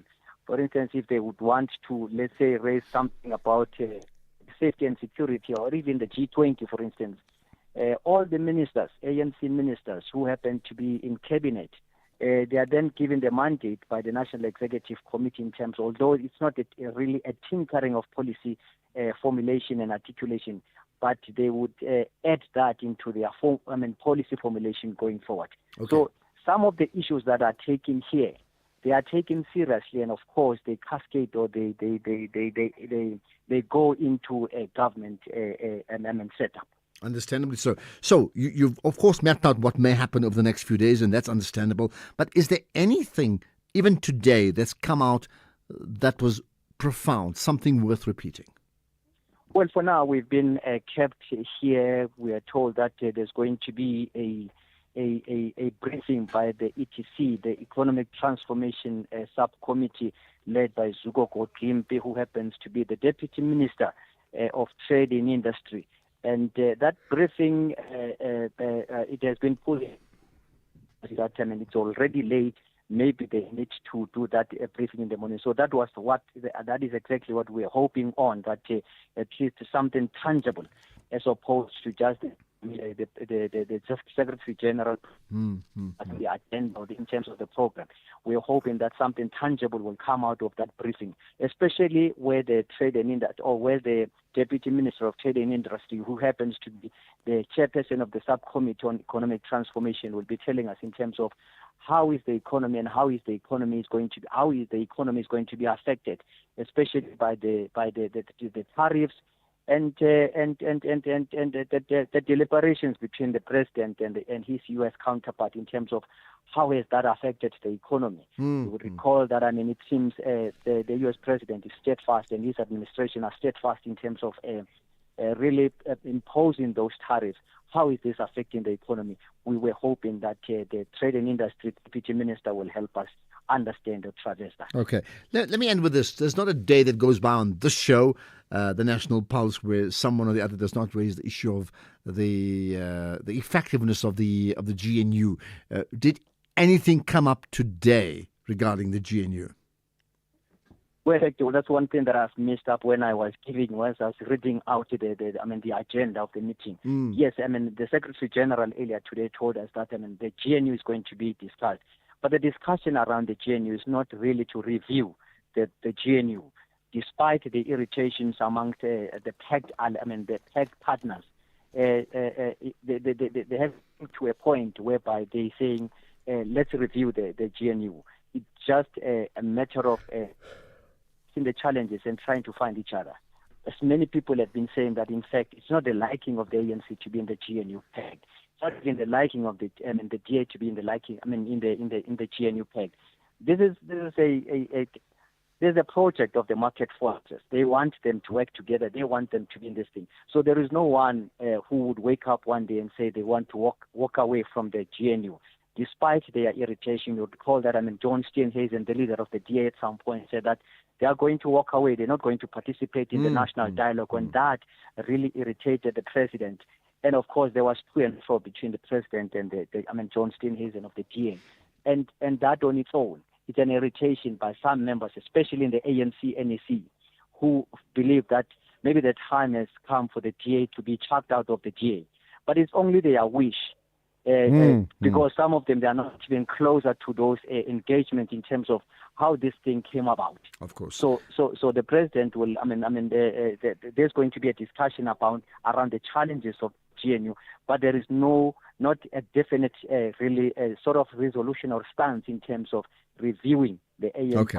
So the GNU not in the dock. Got that point taken. Ntebo Mokobo, appreciate you spending your time with us here on the National Pulse. In fact, let's get some quick comments on some of the issues we've had. One of them has been the issue of the dialogue.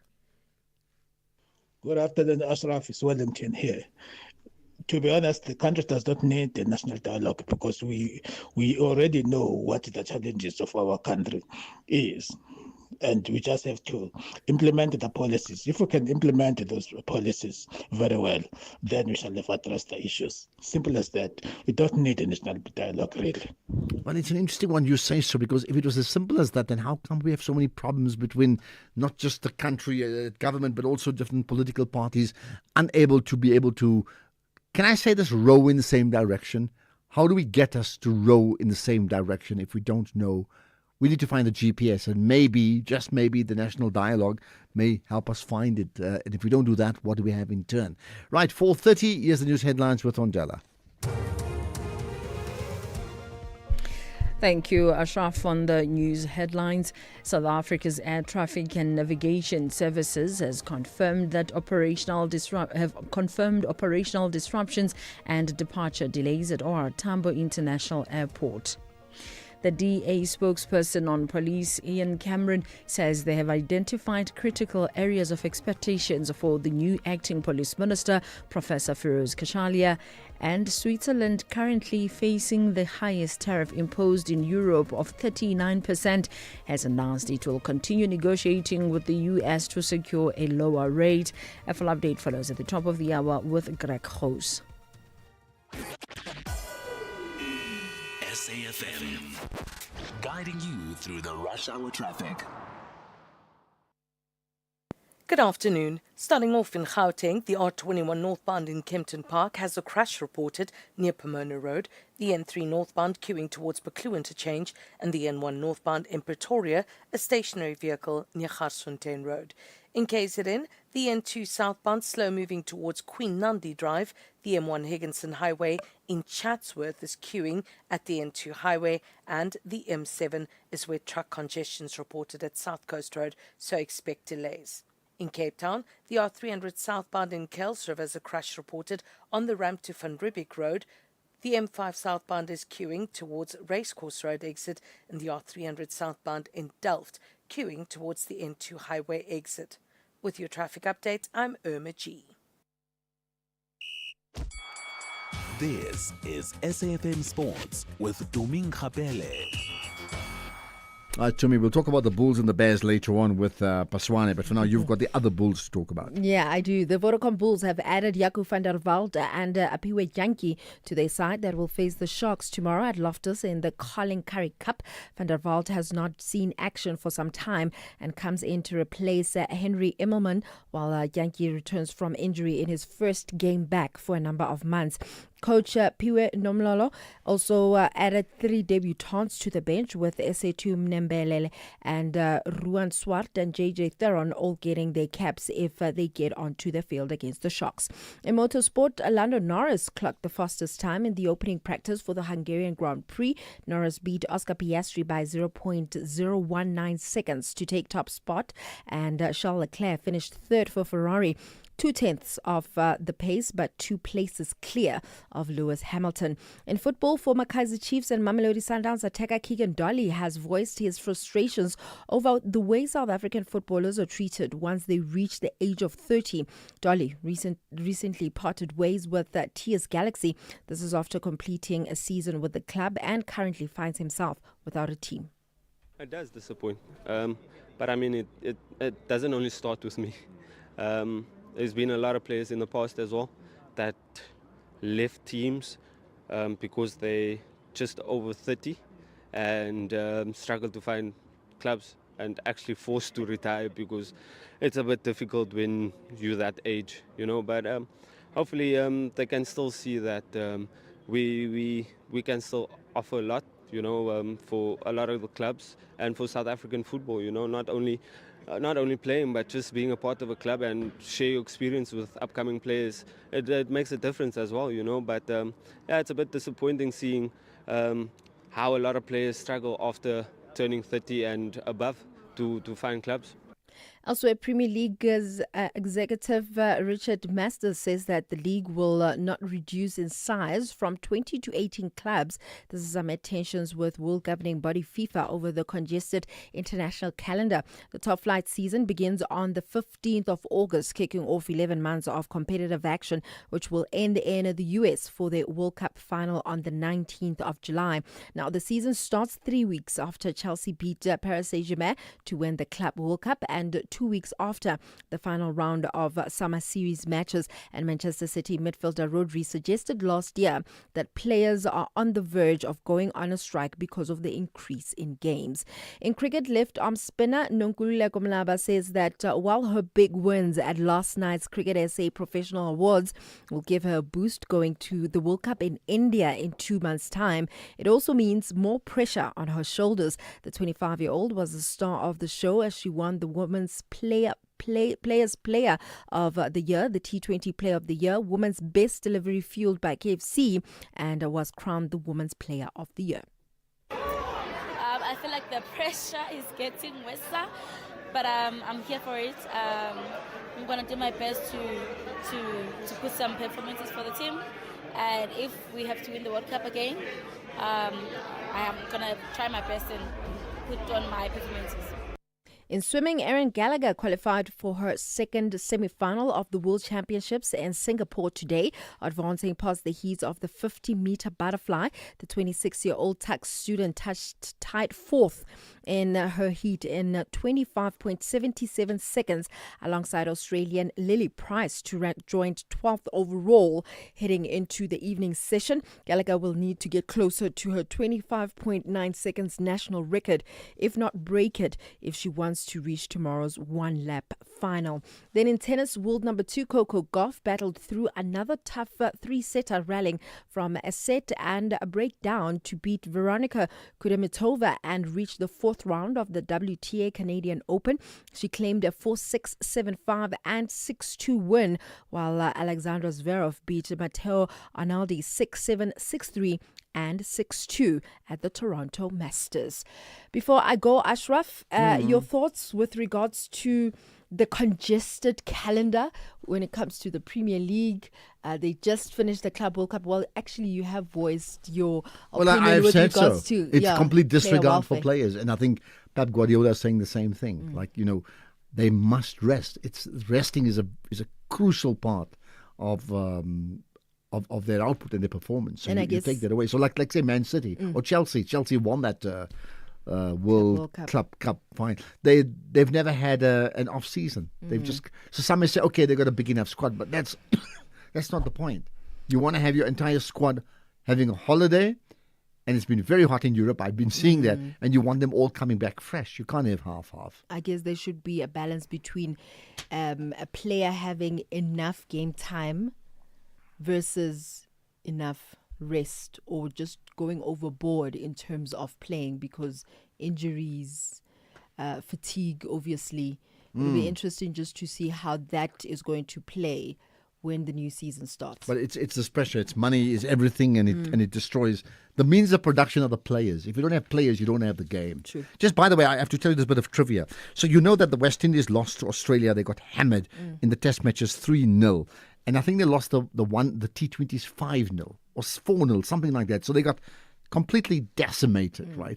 So, but that's interesting. But the other one is, I also believe that now, whether it was Australia, no, I mustn't get my facts wrong, and somebody will know better than me, whether Australia won every toss in that series or whether England won every toss in the India series. But I think it's Australia. If somebody knows better, they must tell us. So not only did the Aussies win 7-0 or 8-0 between the Test and the T20s, they won every single toss. But if I've got that wrong, they must tell me, because I saw something like that, which was just like, what a remarkable stat. Yeah. Interesting.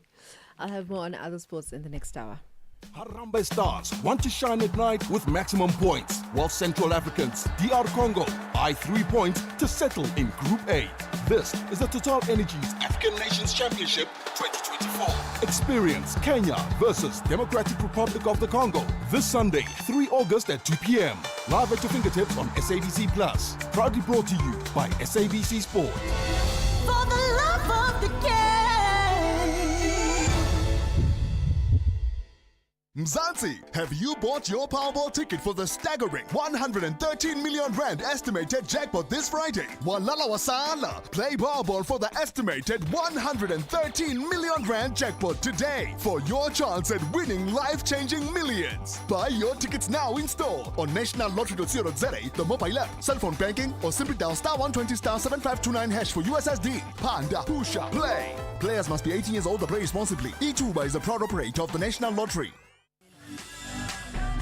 Hear the rhythm, feel the heat at the Imbaula Music Festival, where music, culture and community come alive. Tune in to Seasons with KG Mwekezi and the soundtrack of your life with Ernest Pillay, coming to you live from the Pretoria Botanical Gardens from 10 a.m. on the 2nd of August 2025. Come and vibe to Sunel musician Calvin Momo, Amanda Black, Zingo Malo, Trompis and many more. More than music, share stories, spark change, and unite against gender-based violence. Grab your tickets at imbaula.co.za.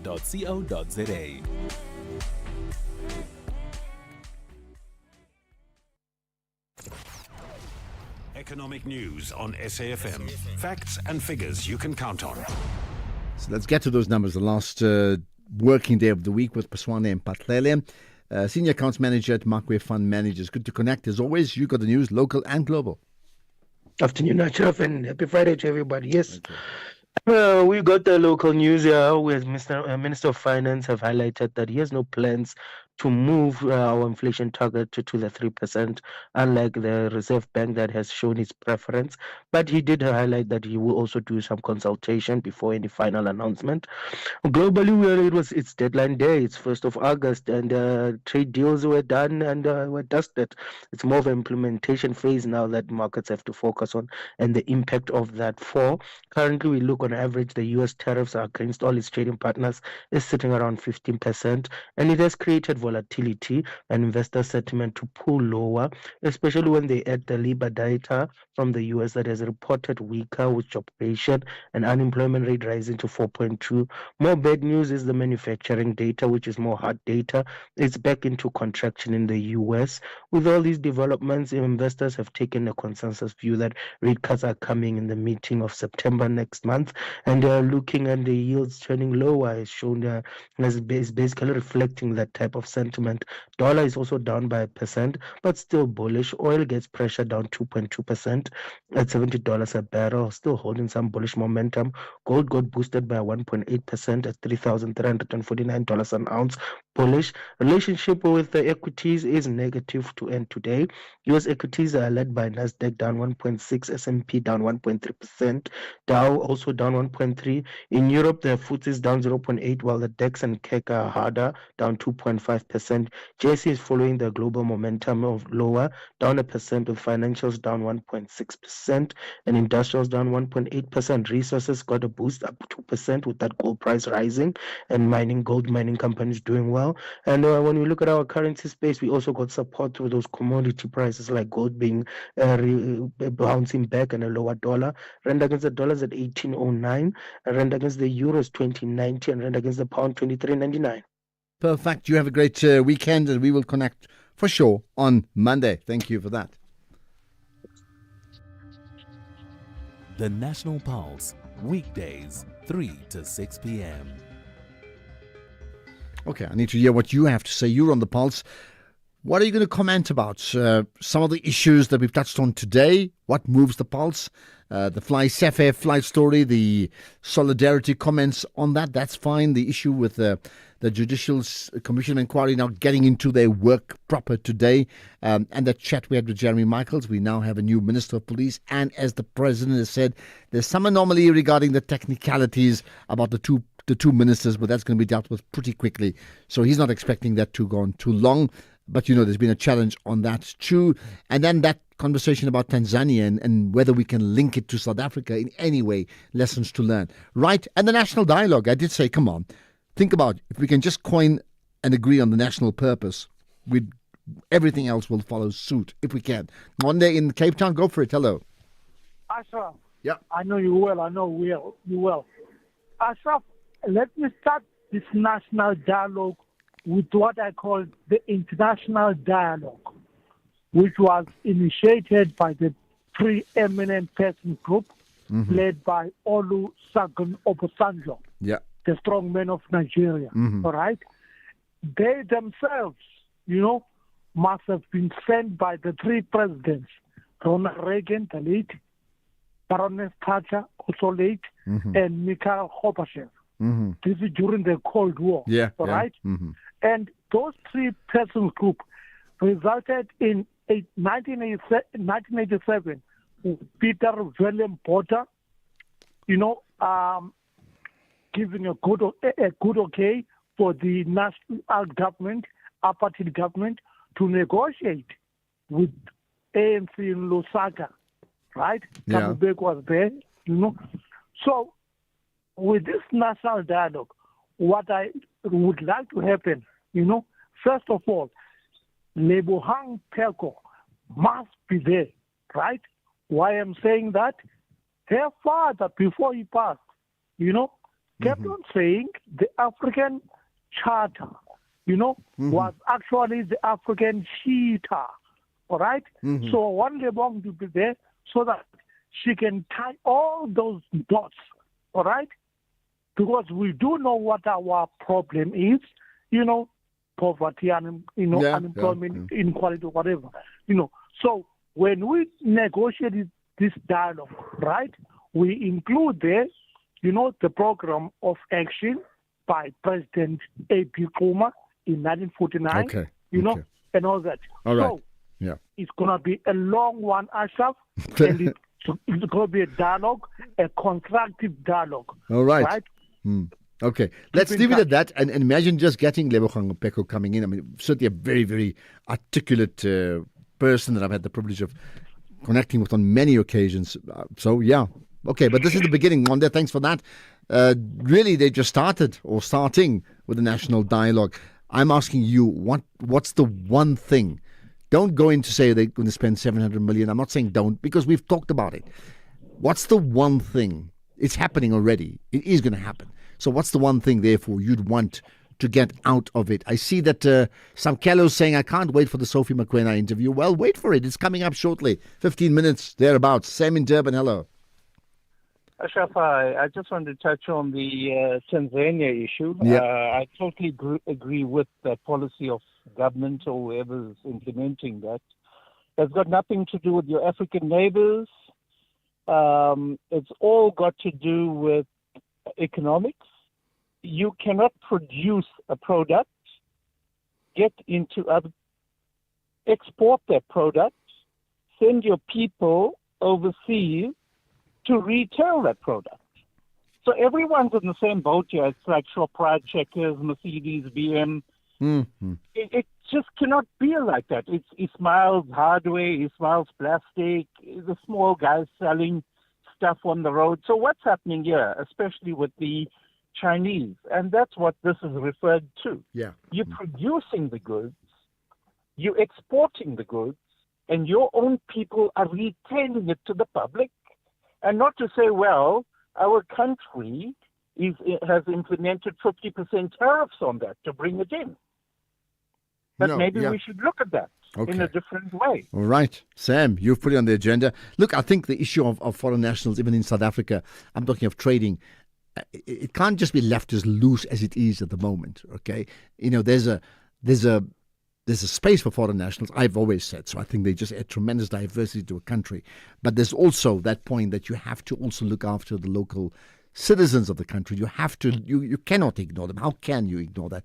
But in the marrying of the two priorities, you know, not only which one do you give the priority to, how do you ensure that the foreign national presence benefits the majority of South Africans? You have to work that out. Otherwise, you do have a problem. Right. There's more to come.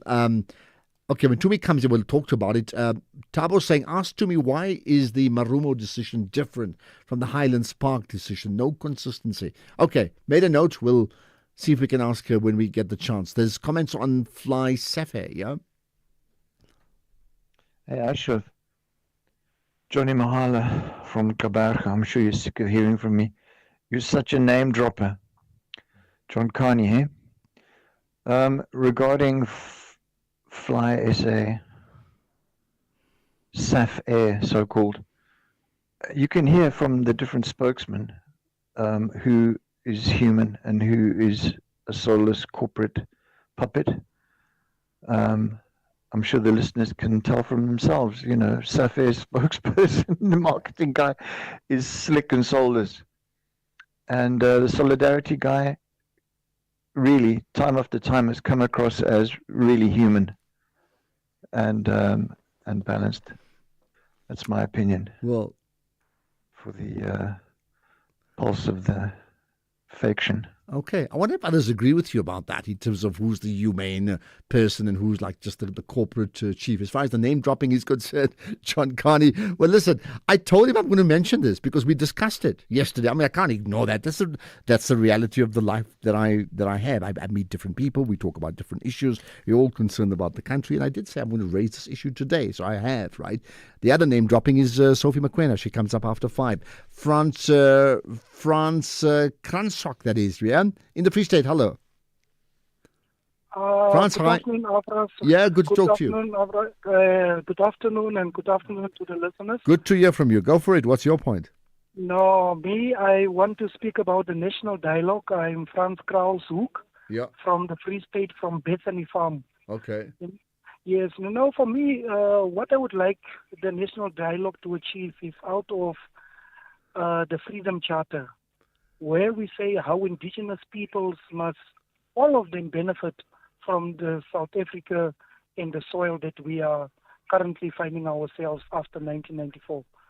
The Khoi and San communities in South Africa, after this many years of our democratic freedom, we are still not yet benefiting from all this minerals, all this wealth of South Africa. The least of it, we don't even benefit on our identity restoration. The employment equity that discard us from the South African surface. And I think those are the type of things that I would like to see from the Khoi and San community. Okay.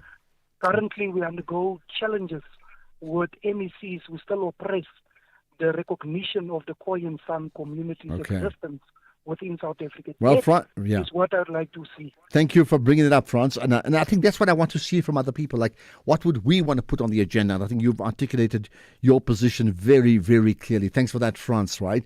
In terms of the national dialogue, what do you want to see put up as your biggest outcome to come out of that national dialogue? But there's more WhatsApp comments I'll do after this.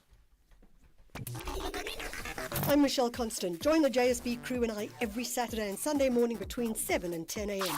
We promise to keep you informed and entertained with innovation, culture, cars, travel, life learnings, environment, and of course, your big fat juicy. Small stories, big ideas, massive inspiration. The Jet Set Breakfast on SAFM. You're listening to the National Pulse on SAFM. Okay, there's lots more voice notes we can pick up on. And yeah, there's more on the dialogue. Good day, Ashraf and the team and the entire SAFM family. Ashraf, concerning the national dialogue, I just have got this question. What is this national dialogue going to be touching about? Is it also going to touch about issues of the constitution? Because if it is touching about the issues of constitution, I am saying let's bring the death penalty back. Thank you. Okay, there we are. Well, listen, it's not for us to preempt. I think they've been given an open script, right, to say, they can map it out. And then there's a long process. It's there. It has to go to, there could be a secretariat. I think there is a secretariat. They will then summarize it, then give it to another committee. Then it goes to the president. So it's a long, long process. But there's nothing stopping you wishing it as you've just done, isn't it? Here's one. Good afternoon, Mr. A. Here's the $1 million question. After the meeting that is being called by the president, who is going to implement any recommendations that are going to come out of that meeting? That is a $1 million question. Are we going to expect the very same ANC to implement those recommendations? Man, oh man, Pastor Cape Town. Thank you, Pastor. Well, who's going to implement the people who are governing at the time. So you work it out. Who do you want to govern, to implement? Hello, Ashraf. Thank you for always hosting such a good show. At the end of the day, all we need to talk about in the national dialogue is everyone must just do their job. That's it. Nothing else. If everyone just gets back to doing what he's supposed to do your job, that's it. Then everything else will fall into place.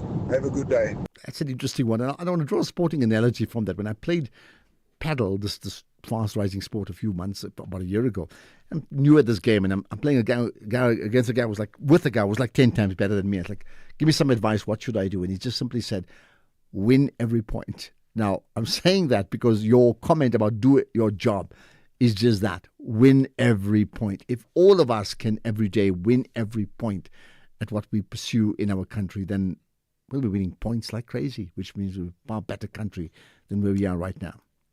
Hi, good afternoon, Ashraf. Ashraf, this thing of national dialogue, I am convinced that the president knows very well that it's not necessary and it's not going to work.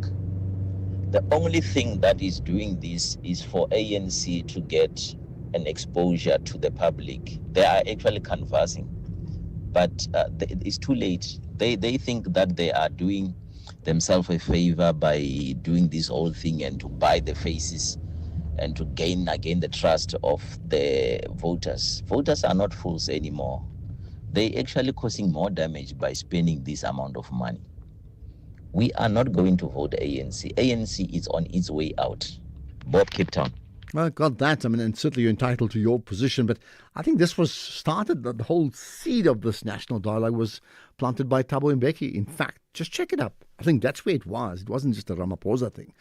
But maybe they'll benefit, maybe they won't. But the fact is, will the country benefit coming out of it if the types of people who've been called up as these eminent persons in terms of their input and whether that input will be accepted, if that can shift the direction of the country That may be a good thing, considering where we are right now, isn't it? Incognito, you're in Durban. Let's get your thoughts. What's your point? Yeah, good afternoon, Ashraf. Afternoon. Did I just hear you, make an admission of guilt when it comes to these foreigners? What When is you an talk about admission? Tanzania? What's an admission of guilt, Salman? When you asked us that, isn't there a page you can take from what they're doing right now in terms of implementing their laws when they are shutting That's not down? an admission of guilt. That's simply saying, can we draw on that experience and see and look at our experience? That's it. Yeah, man. But we have always called in saying that we should do such a thing, and then you try to nullify it by saying that we need diversity. Sure, we do, but people have to be here under the documentations. You see. And you usually make references to other things such as sports and all of that. Yeah. And I usually look to the Far East and to Japan. And you Yeah. can even Google it right now. 95% of the people there are their own citizens. That excludes any other foreigner, whether it be a Chinese or a South Korean, even people from around the world. And the place is so diverse and the economy is working so much for them. So why can't we just focus on ourselves first? Yeah, Those look, I who hear are- you. Incognito, I mean, I've said, and I've said it before, and I'm not talking about having undocumented foreign nationals in our country. I mean, that is the recipe for a disaster. I'm not saying that at all. We can't have, we should not be having that, right? Then we shouldn't diversify it by saying that we need the diversity. We No. don't nullify it by Okay. that. I'm just expressing my personal opinion. I'm saying I didn't say the whole country must be diverse. I'm saying when you have some diversity of foreign nationals in any country, it does add some value. Like let me give you an example. The current vice chancellor of the United Nations University, and the United Nations University is based in Japan, right? A country you just mentioned, and the vice chancellor is Chilizi Marawala from South Africa. Mm. You get my point. They won't say Yes, they must have a and- Japanese and- person there. Yes, and the people that you usually call in here, those American professors, they're here in South Africa. They're here under documentation, right? Yeah, I agree with the documentation. Yes, Yeah. so now we shouldn't be running around. That's why we've got Operation Pudula and March and all of that. These are like our so-called black right-wing what you call movements. As much as we've got those Afro-Forum, they're busy advocating for themselves. And when these Pudulas and all of them, they try to do something, it's always bad news. Always. Okay. But yeah, thanks. All right, Thanks, appreciate it. Listen, we agree on some points, we don't agree on others. We've had a good conversation, and that really is our own national dialogue here on the National Pulse, isn't it? Ramaphosa has no plan to improve people's lives. What has he done since he became the president? The worst president ever?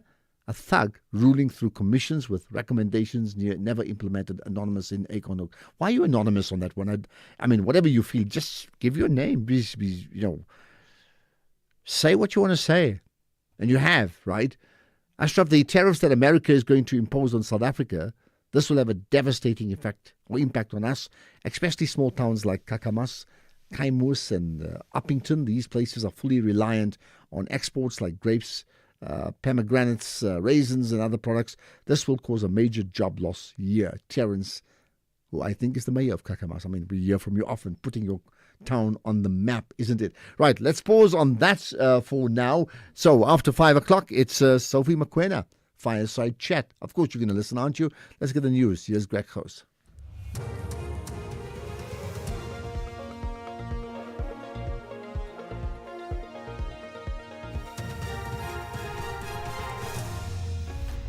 Thank you, Ashraf. Operational disruptions at OR Tambo Airport and call for protection of corruption whistleblowers.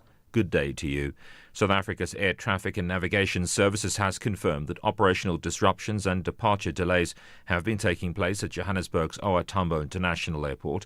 It says a systems failure affecting air traffic control operations, specifically the flight plan management system, has caused these disruptions. Travellers are advised to arrive at the airport 2 hours before departure for domestic flights and 3 hours for international flights. The services says it's working around the clock to manage the situation and restore affected systems. The DA's spokesperson on police, Ian Cameron, says they've identified critical areas of expectation for the new acting police minister, Professor Feroz Kachalia. He was officially sworn in at the Union Buildings in Pretoria today. Minister Senzim Mchunu has been placed on a leave of absence following corruption allegations against him. Cameron says the DA thinks there are critical areas in which Kachalia should not fail. Implement comprehensive and independent audits in terms of lifestyle audits and skills audits, then roll out the new SAP structure that was signed in May 2025, must end all long paid suspensions and then reinforce merit-based appointments. Members of the Enough is Enough Solution civic organisation, in partnership with political parties that include the MK Party, are calling for the protection of police officials who are whistleblowers against acts of corruption. The civic movement led a march to the police station in Klerksdorp in the northwest in support of the KwaZulu-Natal Police Commissioner, Nhlanhla Mkhwanazi, who made allegations at a media briefing last month about alleged political interference in the police crime intelligence. Those who attended today's march say it's for a good cause. When they expose the crimes that are happening within the country. The police are working with people who sell drugs and they are never arrested. They realize that there may be bribes involved. Taxi commuters in Lebochum and Limpopo are appealing to the police to curb taxi violence. Two rival taxi bodies in the area are fighting over routes. Commuter coordinator Mulosi Modisha says police must take action and arrest the perpetrators.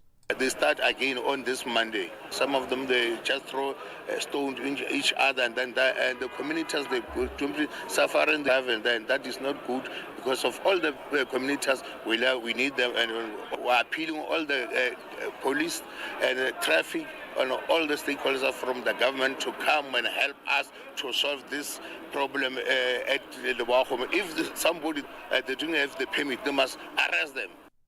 Switzerland, currently facing the highest tariff imposed in Europe of 39%, has announced it will continue talks with the US to secure a lower rate. The BBC's Imogen Fawkes has more. Right until the last minute, Switzerland hoped for a deal. Last May, Swiss President Karin Keller-Sutter said she'd been told she was next in line after the United Kingdom to strike a deal with Washington. She said it might even be 10%. But after a phone call with Donald Trump last night, she said there was no agreement. The key problem for Donald Trump seems to be that Switzerland sells more to the US than it buys. The top story: South Africa's Air Traffic and Navigation Services has confirmed that operational disruptions and departure delays have been taking place at Johannesburg's R Tambo International Airport. It says a systems failure affecting air traffic control operations, specifically the flight plan management system, has caused disruptions. An advisory for travellers to arrive at the international airport 2 hours before departure for domestic flights and 3 hours if you're on an international flight.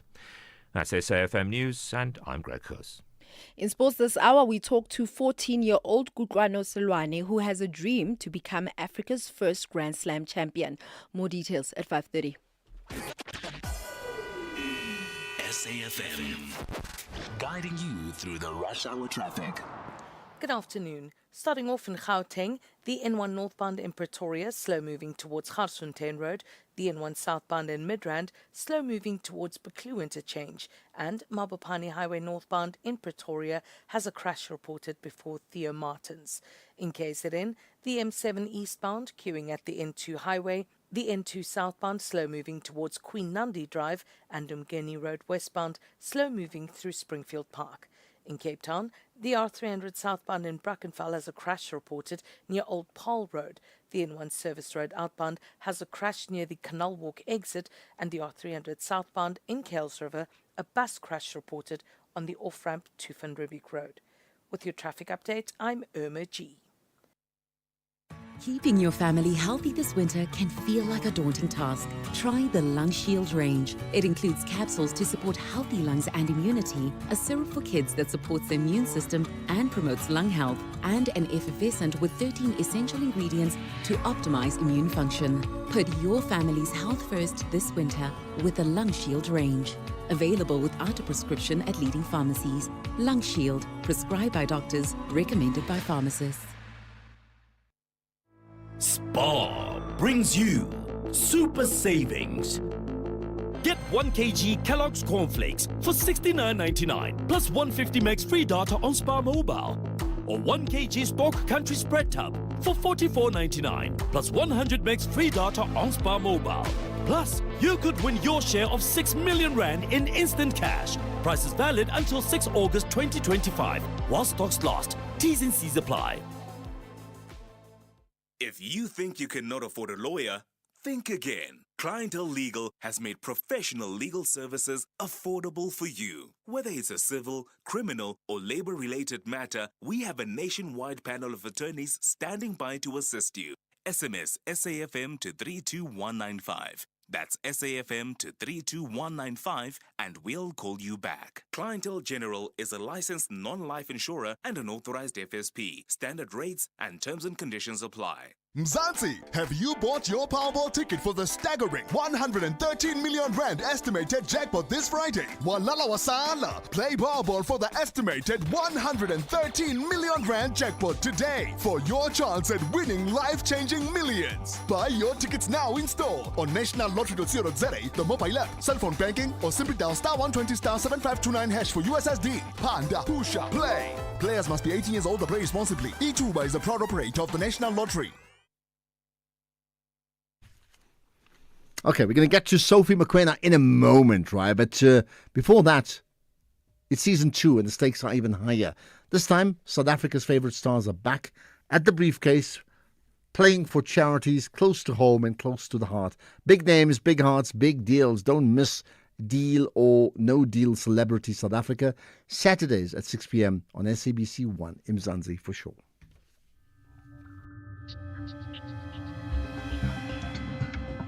The National Pulse with Ashraf Garda on SAFM. You're listening to the National Pulse, weekdays 3 to 6 p.m. All right, every Friday we have this fireside chat. We get a person in, we talk about many things, the work they do, some of their take on some national issues, something quirky, some fun stories, whatever it is. There's really no agenda whatsoever. But today is a bit different in a way because I've got Sophie Mokoena with us. So, Sophie, good to see you and welcome to the SABC. You're a guest Thank you here. so much. Yes, I'm a guest now. I had to go through security. I was going to ask you, is your orange card gone now? Visitor's card. Visitor. So I'm a visitor. I was going to ask you that question. So you had to go. That's why we had to get keys to fetch you, right? Yes. Yesterday you would just walk in on your own. Yes, I would have just used my card and I was going to get into the building. But now I had to call the producer and then they came to the reception. I signed.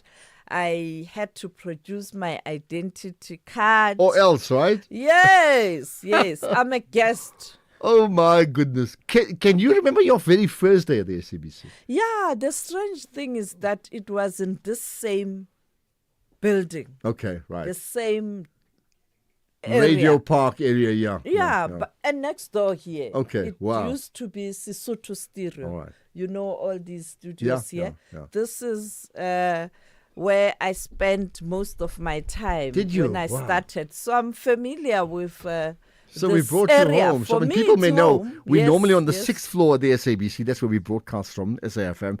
But there's some changes taking place upstairs, so we are downstairs, and that's what you're referring to. So this is where you were. Yes, this is where I used But do you remember your first day here? Like yes, the very I first remember day? very well. Okay, the first time I came here, there are studios here. There were auditions because we had to come for auditions. They wanted a person who'll present a current affairs show, a woman. It was at the time of transition after 1994. And therefore, even the SABC was undergoing its own transition. And you know, the African languages, the apartheid regime was so powerful. It had an influence even as it relates to the African languages. So the situation, you had male, very few female. So they were really looking at addressing issues of gender. And I was advised to come for auditions. So who advised you? I mean, who told you? You know, because you were not in the media space at the time. I wasn't in right? the You were a media teacher, space. so who told you? 93, I was at the College of Education, when we still had those colleges of education, like your Johannesburg one, and then the other one, Sebokeng, which was quite popular. I was there, Sebokeng College of Education, third year, 1993. I was the secretary of the Student Representative Council, SRC. I was a leader. So I used to organize events there. And at that time, the Vaal Triangle was engulfed in violence, and there were talks on the other hand. And therefore, as a leader, a student leader, and the SRC Secretary General, I had to lead from the front in terms of organizing the awareness in terms of what was happening. So I would invite people to come and speak. So I would invite Abna Mariri and Dr. Mulapo to come and talk to the, these people who were going to educate the nation and who were traumatized because of the situation in the Vaal. And I also organized what we call peace campaign. The Wits Vaal Peace Secretariat that was given responsibility to try and bring peace amongst communities in the West Rand, in the East Rand, and in the Vaal, and in KZN. So the Wits Vaal Peace Secretariat, I would invite them to come and talk to the student, but take them even into the township, organize campaigns such as Fit for Peace, where we walk for peace, involving the hospitals, Sebokeng, that was nearby, and another high school that was near Sebokeng College of Education. So we will engage, But at that time, could you then see they saw me there, and they will come to cover stories, including teams. Television. Yes, right. SABC teams would come to do a story, because it was a nice case study. You have a college of education that is saying it's not about us just getting educated here, but we want to be involved in building better society and communities. And the communities we come from, they are traumatized because of violence. And how do we play our part to ensure that we are with the community? We try to bring peace. I remember the biggest summit or seminar or conference or gathering. It was where we invited all the political parties in the Vaal. Your IFP, your National Party at that time, your ANC, your AZAPO, your PAC, and they came.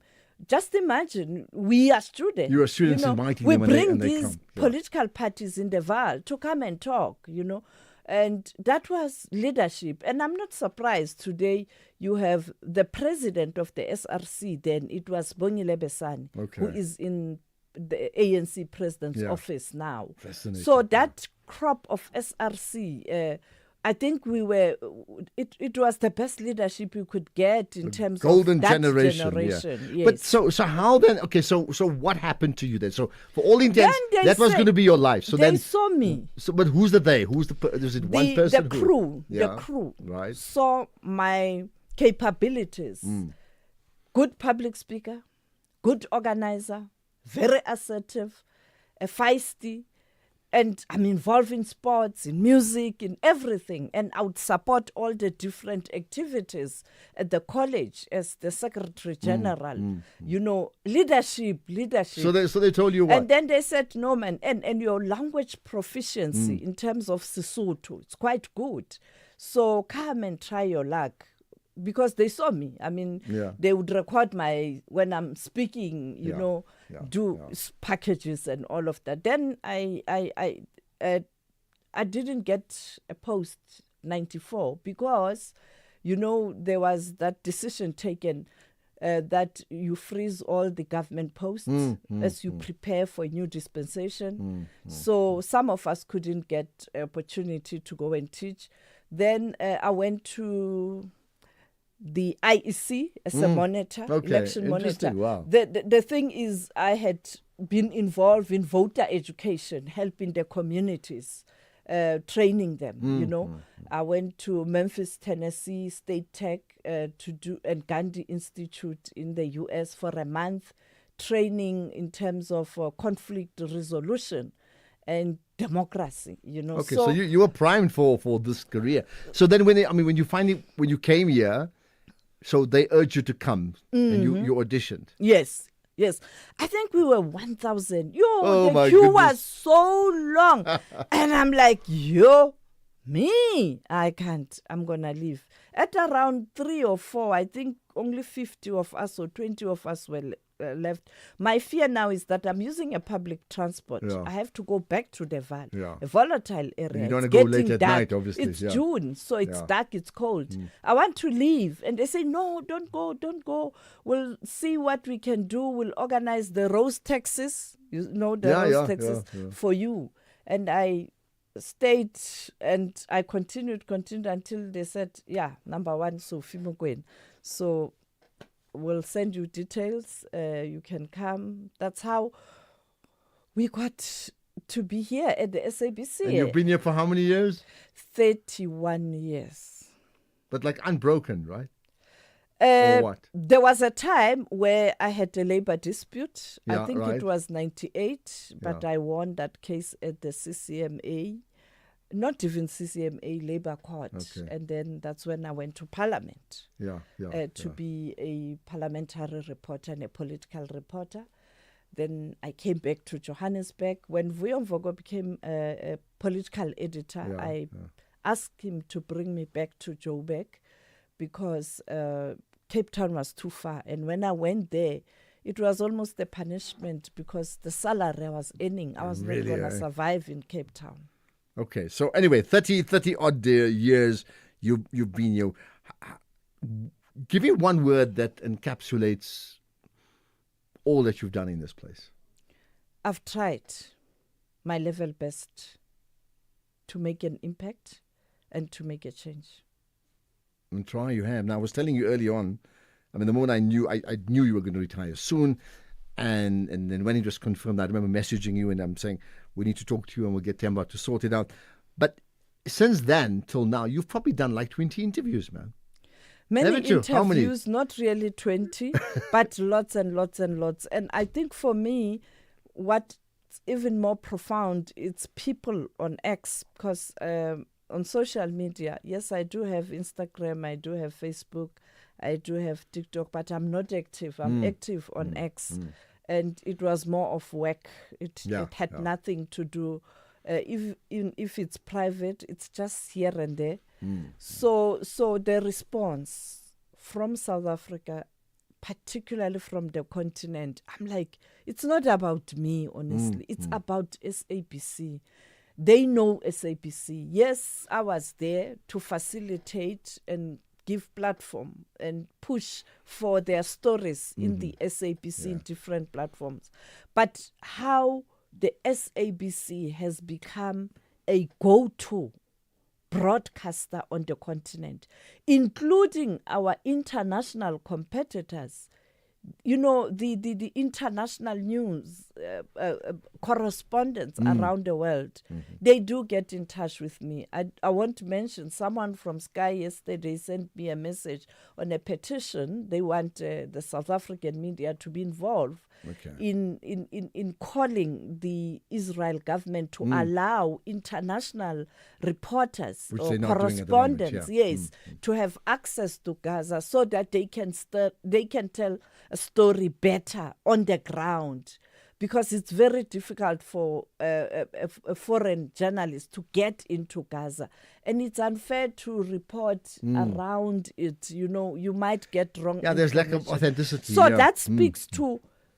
They wouldn't have sent me that petition to say, share this petition with journalists in South Africa. I'm sure South African journalists would want to go to Gaza as well. But they chose me because it's not me, it's the SABC. It's a good point. So you already made the point. Today you're a visitor, genuinely. You have to be signed in. And those of us who work here, we know how strict it is. No ID, you can't even come into This the place. is a national key point. Well, there you are. So what's your plan now? Like, what's next for you? Well, I'm going to go home in the Free State. You know, I come from the countryside in Frankfurt, in the Eastern Free State. I'll go there and reflect. But the policy says at 63 you have to retire. Okay. Yeah. So that was not even a choice. I'm complying. Okay. So I still have energy. There's no doubt you do. And I'm still okay health-wise, and my mind and everything. But in yes, this terms sounds of like a the- job interview. So you've retired because, I mean, you were working here full time, right? Mhm. But there's nothing stopping you being invited back as a freelancer. As I a think. freelancer to do You a could be back on Monday. specific job. Yeah. But remember, I was an editor. I was a manager. Now I had my own managers. I had my bosses, but I had a team that I led. And now if I come back, I'm going to be led, which for me has never been a problem for years. Yeah. And two, it's not gonna be being in control, that much, being pushing and all. Which you used to. So but I mean, is there you something go that you with really the want flow. to do? So I mean, you're right. I mean, SABC could ask you even once a month to come and do something. Maybe not, right? But is there something that you want to do that you've never had the time to do because there's a downside of the work you do? mentoring and really sharing, not even training, because I also need training. It's a long life learning for me. Sharing my experiences and where I think journalists can equip themselves, particularly young black female journalists, because when you are young black female, it's triple disadvantage. Yeah, it's very, very very tough. difficult. So I would want to share my experiences with them, how to handle certain things based on what I did, and to be where I am, because if I didn't work hard, I wouldn't have been the first female black international news editor Were at you- the were you SABC. the first, eh? Yes, Wow. yes. Okay. I don't know how many international news editors are here in the country in terms of media houses, but I'm talking about our institutions. Yes, I've always been, like when I started at Lesedi, were only few women, and I was given a very challenging show in the morning, Makumani Amonal Man. Okay. That's prime time in the morning, and normally it's shows that are meant to be handled by men, you know, because women, we are not feisty, we are not pushy, we are not. So I was able to handle that. And then when I went to Parliament, there was a time where I was the only black female reporter. Were you? Wow. And then, so not that there hasn't been some before me. I'm saying at that moment in time. So it has always been, Oh, there you are, breaking Work boundaries hard. all the time. Sophie McQuena with us. She's part of the Friday Fireside Chat. This is not her last day at the SABC. It's the day after the last day. So life has moved on. Now, by the way, as always, we've probably got time for 2-3 quick calls. So if you're up for that, you can do so. 086 000 2032 to call in live. And then you can WhatsApp, text, or voice note 0614 104 107.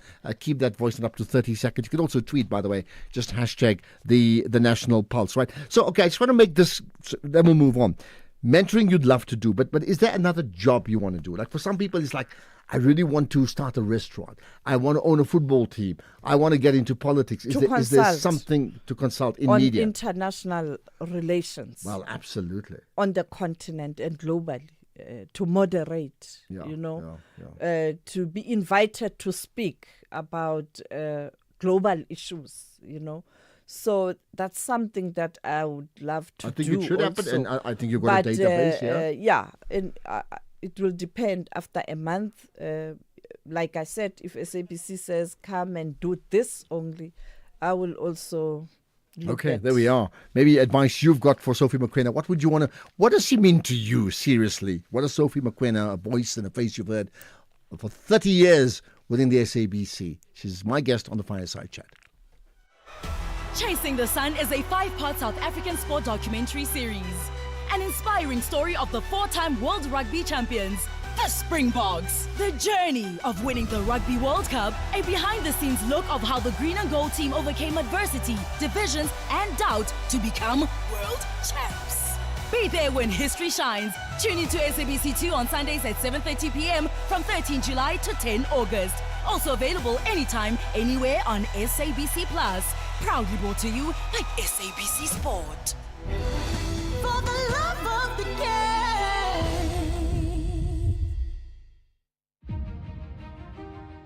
This Women's Month, SAFM stands with the women shaping South Africa's future. Under the theme, Building Resilient Economies for All, we honor the pioneers, the problem solvers, and the everyday heroes driving change. Stay tuned as SAFM brings you powerful stories and meaningful conversations that move us. SAFM, celebrating women, celebrating progress. SAFM, leading the conversations that move us. You're listening to the National Pulse on SAFM. SAFM. Right, fireside chat with Sophie Mokoena, right? So, okay, hopefully you'll get your international work and maybe other things too. Tell me something about you that we don't know. Something, not even work, just something quirky. I don't know. I don't know. Maybe my background as an athlete. I was a good athlete. My performance, both short distances, sprinter, and long distances. Wow. Yeah, I was, and also during those days, basketball, not netball. An athlete. Oh, beautiful. Now we know. Right, let's get to a call. Mosebetsi in Nigel. Go for it. Hello. I am Shafai, and Dumela is Sophie. Dumela. we can't. I somehow struggle to say Sophie. It sounds better when I say Sophie. I think what I will miss most about you, it's how you unpack the African politics. Your knowledge of African politics is just amazing. The only person that is closer to you, I would think, was Advocate Mantula would be closer to you. But the way you understand African politics is just admired. There's that admiration about it that I love. That's the first. The second, I think I'll miss most is the opening of Parliament.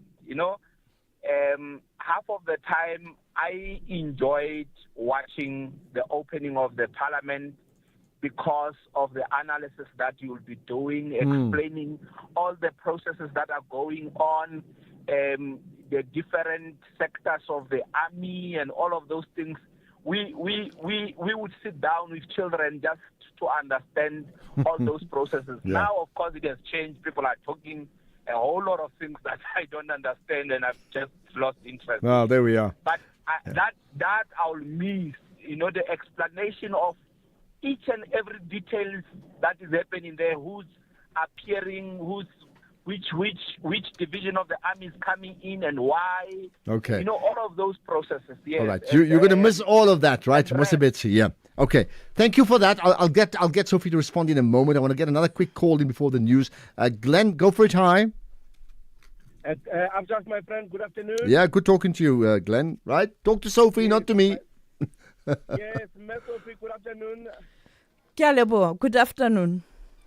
I'm so happy to speak to you once again. My favorite interview that you've done, I think was during the 2007 ANC conference, when you spoke to the then President Mbeki, and he was very, very, very worried just before the conference. The way you interviewed that man, you and Miranda Sredo made me fall in love with politics, because every time you interviewed the president or any minister, you were so detailed. And just the previous caller, I would like to agree with him that your mind on world politics is unmatched. You have a way of taking a person with you. You tell a story in such a way that I can visualize myself walking through those shoes. Sophie, thank you very much. You are a walking legacy. Oh, lovely one. Let me do another quick tweet before we get to the news. And here's one saying, I still remember listening to you on Makumane on Lesedi FM, right? During my high school years. Even then, your voice carried both authority and care, an early inspiration that shaped the way I understood news and the world around me. Wishing you strength and success in your future, in your next chapter. And that comes from, certainly a good friend of mine, Ponti Moletsani, who is the station manager at Salam Media. And he messaged me today. He said, I'm going to be listening in. Yeah, you know what? If there was time, you open and you say all those Sophie educated Just in come the in, farm yeah. school, or those that were listening to Sophie Mukwena call Only when them. you were at high school, your parents saying, "Hey, give 5, it's 5 o'clock. Mukwena's daughter is on now. Well, Wake there we are. up, go to Oh, school." goodness, So nice. yeah, I get Lovely, it. lovely call. I Okay, get it. we're going to pause. We're going to get to other things in a moment. But yeah, let's get the news headlines now. Just go on 5:30. Thank you, Ashraf, and thank you, Sophie. In the headlines, suspended Gauteng judge Tinswala Makopele faces possible impeachment. South Africa's Air Traffic and Navigation Services has confirmed operational disruptions and departure delays at Joburg's OR Tambo International Airport. And the U.S. ambassador to Israel, who has inspected food distribution sites in Gaza with the U.S. Special Envoy Steve Witkoff, has described them as, quote, a good fit. There's a full update at 6 o'clock.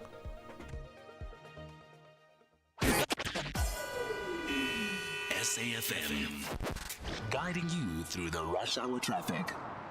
Good afternoon. Starting off in Gauteng, the M1 northbound in Woodmead queuing towards Buccleuch Interchange and the N3 southbound in Germiston queuing towards Geldenhuys Interchange. In KZN, the N3 westbound, a stationary vehicle before the M13 Paradise Valley Interchange, and the M4 is queuing through Mhlanga. In Cape Town, the N1 Service Road outbound is where a crash is reported on the ramp to the N7 North, and West Coast Road northbound in Tableview has a crash reported at Sandown Road. With your traffic update, I'm Irma G. This is SAFM Sports with Tuming Khapele. Right, we more with Sophie Mukwena in a few minutes' time, but Tumi's with us as always. Tumi, you've got a story to tell. Absolutely. I mean, this story really excited my heart. Imagine being 14 years old with a dream to become the first African Grand Slam champion, and already you've been spotted by one of the top tennis academies in the world, and that's exactly where Kutlwano Silwane is right now. So she's been invited to train with the Ferrero Tennis Academy in Spain that is started by Juan Carlos Ferrero, but she needs 400,000 to get there. And I just thought perhaps let's just meet this girl with big dreams. Kutlwano, she is joining me on the line. A very good afternoon to you. Welcome to the show. Hello guys, how are you doing? Absolutely great. I hope you're well, and it's good to have you on the show. I mean, you have a massive dream, becoming the first African Grand Slam champion. That's definitely a big one. What made you believe that it's a possible dream? Well, so I was 7 years old and I was scrolling through the sports channels on TV, and I passed all the sports. I passed swimming, soccer, and cricket and rugby. But then I got to this one eye-opening sport, which was tennis. And I was really fascinated with how the ball moves over the net and how it moves from one player's racket to the other. And I was really fascinated, and it was really interesting for me to see. So then I asked my parents if I could try it out, and then they said, yeah, for sure you can. And then I went on the court, and I enjoyed every second of it. And since from then, I fell in love with it, and I've never stopped falling in love with it. Then when I was 10 years old, I started to take it serious, and that's when I trained like 6 hours a day and did high performance. Shoo, 6 hours a day. And look now, you've been invited to train in Spain at the Ferrero Academy, which is absolutely huge. When you first heard that news that you're being invited to come train there, what went through your head? How was it for you to hear that you're being invited to come and train in Spain? Well, it was amazing. I was very excited because I know that that's one of the best academies in the world, and I was really excited. And even now, I'm still excited, and I can't wait to go. And I know it will be a great experience for me because that's where I will level up my tennis skills, mentally, emotionally, and physically. And I know that it will pay off, and I will do well. What are you most excited to learn or experience at that academy? Well, I'm most excited to learn about how the program works there and how other players react to the program, and I'm excited that I will do well and I will not struggle with the fitness or anything, because I know that I'm training very well here in South Africa. So I'm just going there to refine my skills so that I can reach my goal of becoming a professional tennis player and becoming the first African player to win Grand Slam. Well, I'm really hoping that you do achieve that dream. I've actually seen you training on the court. I know your dad is also your coach, but I know that you're also needing 400,000 rands to achieve that goal. For those that are listening, how can people jump in and help you to get to Spain? Well, for people that are listening, I think it'll be a really good thing for you guys to help me and contribute with the 400,000, because I know if I can get that amount, then I can go and fulfill my dream. And I know it's a big amount, but I know that it's possible, and I know that if people contribute and I get the money, then I will go to Spain and become the first African Grand Slam champion. How can people donate? Do you know how? I think you can go to Back a Buddy. I have a Back a Buddy account, or you can contact my mom on her phone number or her email. Okay, I'll give out those emails just a little bit later. But for someone that's listening to you, or a young girl who's 13, 14, and also has dreams and thinking, I'm listening to Kutlwano right now, and I think this is an inspiring story, but I don't know if I can do it. What do you say to them? Well, I would say to you that you must never give up on your goal or dream, and you must always trust yourself, and you must always work hard and always have a strong mentality, so that when one day your dream comes true, you know that all the work hard paid off. Kutlwano, thank you very much. I'm wishing you nothing but the best. I think you're going to raise that amount, and I'm really hoping to hear more stories about you, and I can't wait to read that big title where they say Kutlwano Seloane is Africa's first Grand Slam champion. Thank you very much for joining us this afternoon. Thank you very much.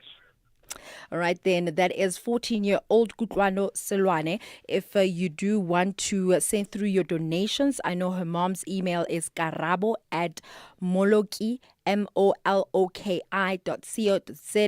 and basically you do have a chance to donate whatever amount that you want to donate to them. But Ashraf, the mom was actually saying that because it's 400,000 rands, they're looking for 1,000 people that can donate 400 rand. Okay, they've worked out the maths, yeah. Yes, they've worked out the maths. Time is against us. Just get them to... You can certainly tweet it out. I will. You can tag me. Yeah. If you tag Sophie, I got a feeling she's going to repost it as well. Yeah. Tag SFM Radio, and Definitely. do tag Champion South Africa as well too. Right, listen, you've got your My predictions. prediction. Right, yeah. Pirates versus Polokwane City, Pirates. Sundowns versus Richards Bay, Sundowns. Bulls versus Sharks, Bulls. The Hungarian Grand Prix, it's going to be McLaren. And Bok Women versus New Zealand. Unfortunately, I think New Zealand is going to win. Okay, got that. And the other certainty, the prediction is Tumi will be back on Monday. Thank you for that. You have a great weekend, Tumi. All right then. This year, the Standard Bank Joy of Jazz Festival presents 3 unforgettable days deep in the art and heart of jazz. From the 26th, 27th, and 28th of September, Umu Sankare, Ababemu, Jasmia Horn, Silent Law and the Noisemakers, Najbonk Trio, Michelle Ndingio-Cello, Willem Siini, Gabby Mutuba, and over 50 world-class acts will be ready to welcome you and yours to 4 magnificent stages of the Sandton Convention Center. Take me there. Buy your tickets at Ticketmaster now. The Morning Brief. Is this the 2 patients that died? Are these the only patients that died as a result of these situations at these hospitals, or should we prepare ourselves that in the coming weeks and months it is possible that more names will come forward whose deaths is linked to these conditions at these hospitals? No. They are the only ones. Remember, this issue happened last year in winter. After cables were stolen. It was a specific instance at a specific time. I had to ask, Minister, because even with Life as a Dimeni, this is how it all started. 1 or 2 reports, and eventually we were dealing with a tragedy of great magnitude. That is the Minister of Health, Dr. Aaron Motsoaledi. Tulasizwe Simelane on The Morning Brief. Find the podcast at safm.co.za. Economic news on SAFM. Facts and figures you can count on. Right, the last economics update for the week. Jimmy, what's in your bag? Good afternoon, Ashraf. Good afternoon to the listeners. Markets have been digesting the news of the tariffs that have officially gone live today. There was an update late last night from the White House around what the finalized tariffs were, and as expected, South Africa's tariff hasn't changed from that 30% mark that was announced earlier. Markets have reacted quite negatively on the equity front. There was a huge sell-off in equities across the board. If we look at international markets, every international market was in the red. Biggest losers on the day, if we look at Asian markets, so the Hang Seng was down 1%, the CAC 40 in France 2.8, almost 3% in the red there. The DAX in Germany 2.4%. The Nasdaq is currently down 2%. The S&P down 1.5%. Our own local markets were down about 0.8% in the case of the all share. Industrials down almost 2%. Financials down 1.4%. Resources somehow managed to eke out 2.5% gains, but that's probably due to the fact that commodity prices started to rebound on the back of the news settling in. The gold price is back at $3,350 odd a fine ounce. The Brent crude price is back below $70 a barrel, and platinum is above 1,300 again, and palladium is above 1,200 again. The rand had an equally volatile day, currently at 18 rand 6 cents to the US dollar, but at some point we were at 18 rand 40 going into today. The rand also kind of recovering a little bit against some of the other majors, against the euro at 20 rand 86, against the British pound 23.94. We were at 24 rand yesterday around the time of the MPC announcement on that, and then on the side of the Australian dollar, 11 rand 67. The price of a Bitcoin is lower; it's around $114,000 a Bitcoin. So markets are really starting to digest and see what they make of. In addition to all of the tariffs that have been announced, U.S. data that came out today, the jobs numbers coming in a little softer than expected, the European CPI or the European inflation data coming in a little weaker as well. So lots to look into as we go into next week, as we start to see how these tariff adjustments are going to continue to affect markets. But by and large, at the moment, the equity markets are not doing so well. The currencies are recovering, and if we look at the dollar, it is a little bit weaker today. I suppose markets might be pricing in whether or not they're happy with the Trump tariffs at this stage. But we'll have to revisit this conversation next week when we have a bit more color around how the markets settle in. For now, Ashraf, we'll take this, and we'll take the fact that the rand is not at 18 rand 50, it's closer to 18 rand as we go into the weekend, and we'll come back next week to see what it all looks like. Okay, perfect. You have a great weekend. We will connect on Monday. Thanks for that to Jimmy. Right, Sophie Mokoena, as always, in the house, fireside chat. We talk to her once again after this. Spar brings you super savings. Get 175-gram Lifebuoy Hygiene Soap. Buy any two for 24 Rand, plus 50 megs free data on Spar Mobile. Or 3 kg Sunlight Hand Washing Powder for 79.99, plus 200 megs free data on Spar Mobile. Plus, you could win your share of 6 million Rand in instant cash. Prices valid until 6 August 2025, while stocks last. T's and C's apply. Chasing the Sun is a 5-part South African sport documentary series. An inspiring story of the 4-time World Rugby Champions, the Springboks. The journey of winning the Rugby World Cup, a behind-the-scenes look of how the green and gold team overcame adversity, divisions, and doubt to become world champs. Be there when history shines. Tune into SABC2 on Sundays at 7:30 p.m. from 13 July to 10 August. Also available anytime, anywhere on SABC Plus. Proudly brought to you by SABC Sport. For the love of the game. If you think you cannot afford a lawyer, think again. Clientele Legal has made professional legal services affordable for you. Whether it's a civil, criminal, or labor-related matter, we have a nationwide panel of attorneys standing by to assist you. SMS SAFM to 32195. That's SAFM to 32195 and we'll call you back. Clientele General is a licensed non-life insurer and an authorized FSP. Standard rates and terms and conditions apply. You're listening to the National Pulse on SAFM. So I'm looking at a comment saying, celebrating our own heroes by ourselves. It is the best thing while they are still alive. It's a good thing. Keep up the SABC. Well, there you are. And there's a couple of more, Sophie, just very, very praiseworthy, complimentary of yourself and just how much they've enjoyed you over the years. In fact, here's the thing I wanted to ask you. So, of course, you've done politics, but I'm talking international relations. That's what we know you for now. Of all the different regions that you cover, which one most fires your imagination? As in, like, because obviously you're not passionate about everyone, but you have to do it anyway, right? But which is the one that you're most passionate about? Which region? Africa. Yeah, Sub-Sahara. Okay. Because it's home. And I know that it has been neglected and it is not often shown in its best form, you know. And the African people don't get much time to tell their own stories.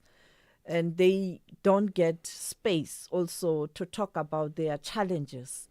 Now, that's what I did in the almost 10 years of me being the international news editor, focus more on Africa. But of course, you can't ignore the big international stories. So all the regions, a bit fairly informed in terms of what's happening. So, but Africa. Okay, and which is the story, because it doesn't have to be today, it could be over the last 10 years, that really most captured your imagination? Like, you've covered the story and it just fascinates you, for good or for bad. It's a story that grips you. There are so many, but I think the coups, when how they come, start and when they come, and how people are happy, and few years down the line, disappointment, which led to me asking myself, is it worth it? But how do you ensure that when people are frustrated, that change they yearn for does happen and it becomes a real change, not a, you know, these military coups sometimes people now are complaining there's no change. Those are the stories. Have you ever had a person, and it could well be the president of a country, who messaged you the day before to say, tomorrow I'm going to be taking over a country? Has it ever happened to you? They don't do that. They don't do that. But I always get signals. You get the news. I do get signals. And then I'm on standby. That's why at no point did we miss any big story on the continent. And there's that trust. I mean, I just want to make example of the DRC. Yeah. You know, our soldiers, when they were in the DRC, when it was bad, and they were frustrated, you know, I got calls and messages from some of the soldiers to say, and the families, our children are in trouble. Okay. I spoke to the M23 guy because I did interview him. And I said to him, these are your fellow Africans. They don't have water. They don't have food. 2-3 days after, we're told that food was delivered. Yes, the environment was still not so good. But a family in Free State made a point that I get the message and I find a way to tell a story. But I didn't only do that because I had spoken to the M23, interviewing them, asking them, why are they fighting and all of that. I took that advantage to communicate that we are aware what's happening there. Okay, so that's profound, because that means you don't just tell a story, you actually make the impact too. Yes, and when they trust you, the newsmakers, and they know that you are not up to your vendetta, you know, they will listen. So, yeah, I think for me, in my twilight days at SABC, that intervention, I know government was communicating. And that's recent. I mean, that's a few months ago. Yeah. But I felt that I couldn't keep quiet. Well, that is why I told you earlier, you've done so many interviews in the last month. You've definitely done more than the president. I know he doesn't do one-on-ones, or hardly ever does it. So you've done more. I mean, that must tell you something. Yes, the fact that every channel, I mean, you can't believe it, man. Yeah, you know, for heads of state and government and former heads of states, making themselves available all the time when you make those requests. It's because of the trust. And for me, it's just doing my job. It's like just interviewing an ordinary South African. It's about a story. I don't even think that I'm going to speak to a president or a foreign affairs minister or the prime minister. For me, it's the story. When I want a story, my hands, yo. There we are. What does your family back home think about you, like in Frankfurt? I don't know. I think I'm just a countryside girl, and that's what happens and how they see me. My family, I think it's okay. It's our mother and busy, and this is you who just get on she with is. your life. The fact Yes, that she does yes. radio and TV There's no. I'm not a celebrity. I'm just a journalist. She's not a celebrity, so says Sophie Mokoena. Listen, we always use the opportunity as well for you to give a shout out to a young person. So give me a name of a young person who may or may not be known that you feel like, hey man, I want to tell you about that person. Well, I think I want to speak to a young person, not a personal encounter with a young person. I want to speak to a young person as in the youth in South Africa, on the continent, that we are aware that you are frustrated, you are despondent. It's very tough for you. But remember, it's only through difficult moments leaders emerge. Yeah, that's a good point. But is there a young person you'd like to give a shout out to? Someone that you are, a young person that you admire? Hey, they are so many. I don't want to You're mention. get into trouble. Because when I mention, I'll get into trouble. Okay. But where's Dr. Dozy? The Malevas, the Godlimpi. You know all of them. All You'll be in these big trouble. young, You'll be in big trouble. the youth, the incoming generation. Okay. There are many. Who would you like to take out to lunch? But you haven't done it before with that person. I would like to take who? Hey, there are so many, but But you got one choice from the whole world. In the whole world. Yeah. Donald Trump. I can imagine. Wow. Okay, I want to be there when you have that lunch with Donald Trump. Is there a quote that you use often because it's very inspirational and you like to share that? Well, I think it's your background cannot determine your destiny. In other words, whether you come from a poor family or a rich family, it shouldn't dictate where you're going in terms of being a better person. Yeah. Whether you are poor, know that you have to pursue for excellence. Yeah, that's a good point. And you can achieve anything in life. Is there like a favorite story you can tell? When people say, give us a story about your career, but like just maybe one incident that happened that you'd like to share. Yeah, that incident is terrible, but let me share. When Madiba passed on, Madiba, when Vuyo Mvoko came and Snooki's Nigalala and all of them, they said, I must look after Madiba, cover Madiba. The story, post his presidency. So I used to be everywhere where he was. So when you go to the archives, you'll see when you want Madiba's archives post 94, it's me everywhere. So I then built strong bonds with the families, all of them. So they will tell me when that was not okay, and he would come here at the SABC to see me so that we go somewhere to open a school. Zelda can talk about that. So when he got ill and, those difficult times, I constantly got information from Ausmagaziwe, and we became so close with the family. They trusted me. So even when the moment had arrived, I knew, and I prepared the SABC management. But I was told I shouldn't cover Mandela because of the politics of the day at that time. And then when he was going to be buried in Qunu, Vuyo Mvoko was our anchor, a main anchor. We were supposed to travel and I was supposed to be a producer there because I'm not allowed to be seen. Okay, yeah. And to be heard for a year or two. So Vuyo said, we covered the passing on of Madiba thanks to Sophie's contribution also to get access to the family. In Kudu, she has organized family members, to get those exclusive. Yeah. If she's not there, we're not going to get those exclusive. If she's not going, I'm not getting into a chartered flight. Okay, wow. And he insisted, and I got into that chartered flight. I was able to go and produce. And you had that, right? Yeah. But what about, that was difficult for you, clearly. That painful. It had to be painful, right? Yeah. Painful, yeah. I will never forget. Yeah, because you were cut out, right?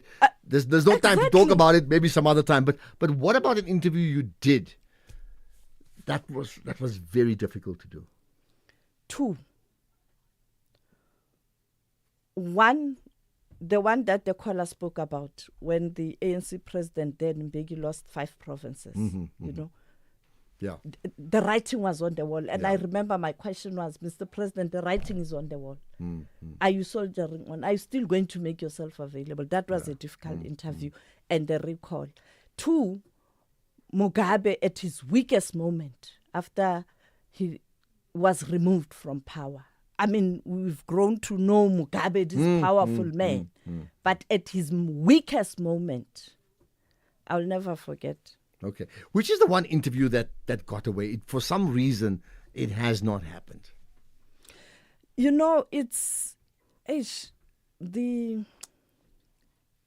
don't think there's one. Like you planned it, right? And then you just don't get a chance. It just No. That hasn't happened. None. That hasn't happened.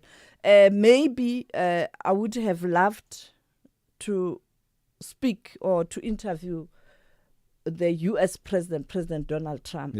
Because I want to understand his views properly about Africa and why he views Africa in a way. Maybe that opportunity will come. You never know.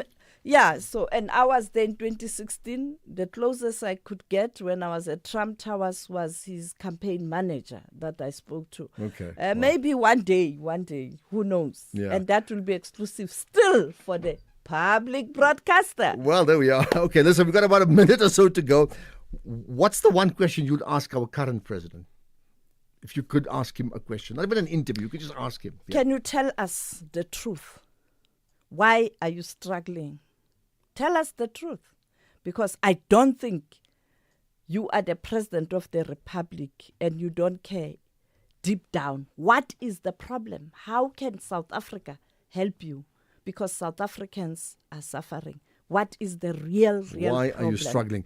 Let me redirect that original quote from a long time ago, I think, with Smartin Gonyama. I didn't join the struggle to struggle. Okay, but I'm just saying that anyway. Good point. What about your legacy? How would you like to be remembered? As someone who came, did what she was supposed to do and did my best, and that's it. And knowing that many are coming and they'll do better than what I have done. Just a simple countryside girl. What's the one thing, we're on to news now, what's the one thing that we must get right in our country? It's very broken. We need to fix it. To talk to each other and to try and listen to each other, hear each other. Whether we like it or not, South Africans, I don't care your color, creed, religion. We are in this together. We are all going to suffer if this country collapses. Yeah. No one is going to be spared, whether we are rich or poor. Can we really be like a family? Can we talk to each other? Can we stop the hate? Can we talk to each other and resolve the problems in a small way where you are? See, that's the national dialogue. Listen, my time is up. Normally I say goodbye, but I want you to say goodbye to the SAFM listeners. You've got 30 seconds. Thank you so much, South Africa. Thank you so much, Africa. To the world, thank you so much. Yes, I came, I tried my best. And bear with me. Very understated. And I've had many conversations with you on air, off air, wherever, and it's been a privilege to connect with you all of the time. So we're still chummies, right? Thank you. Yes. There we are. Sophie Makwena, her time's up, but her time's not really up. You get my point. This was the Fireside Chat. Let's get the news with Greg House.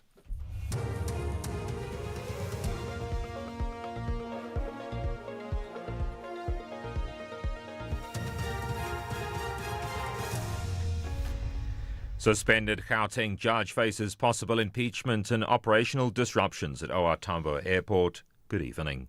Suspended Gauteng judge Tinswalo Nana Makubele faces possible impeachment. This after the Judicial Service Commission found the suspended judge guilty of gross misconduct for accepting appointment as the chairperson of the board of passenger rail agency PRASA while still being a judge, as well as for failing to act honorably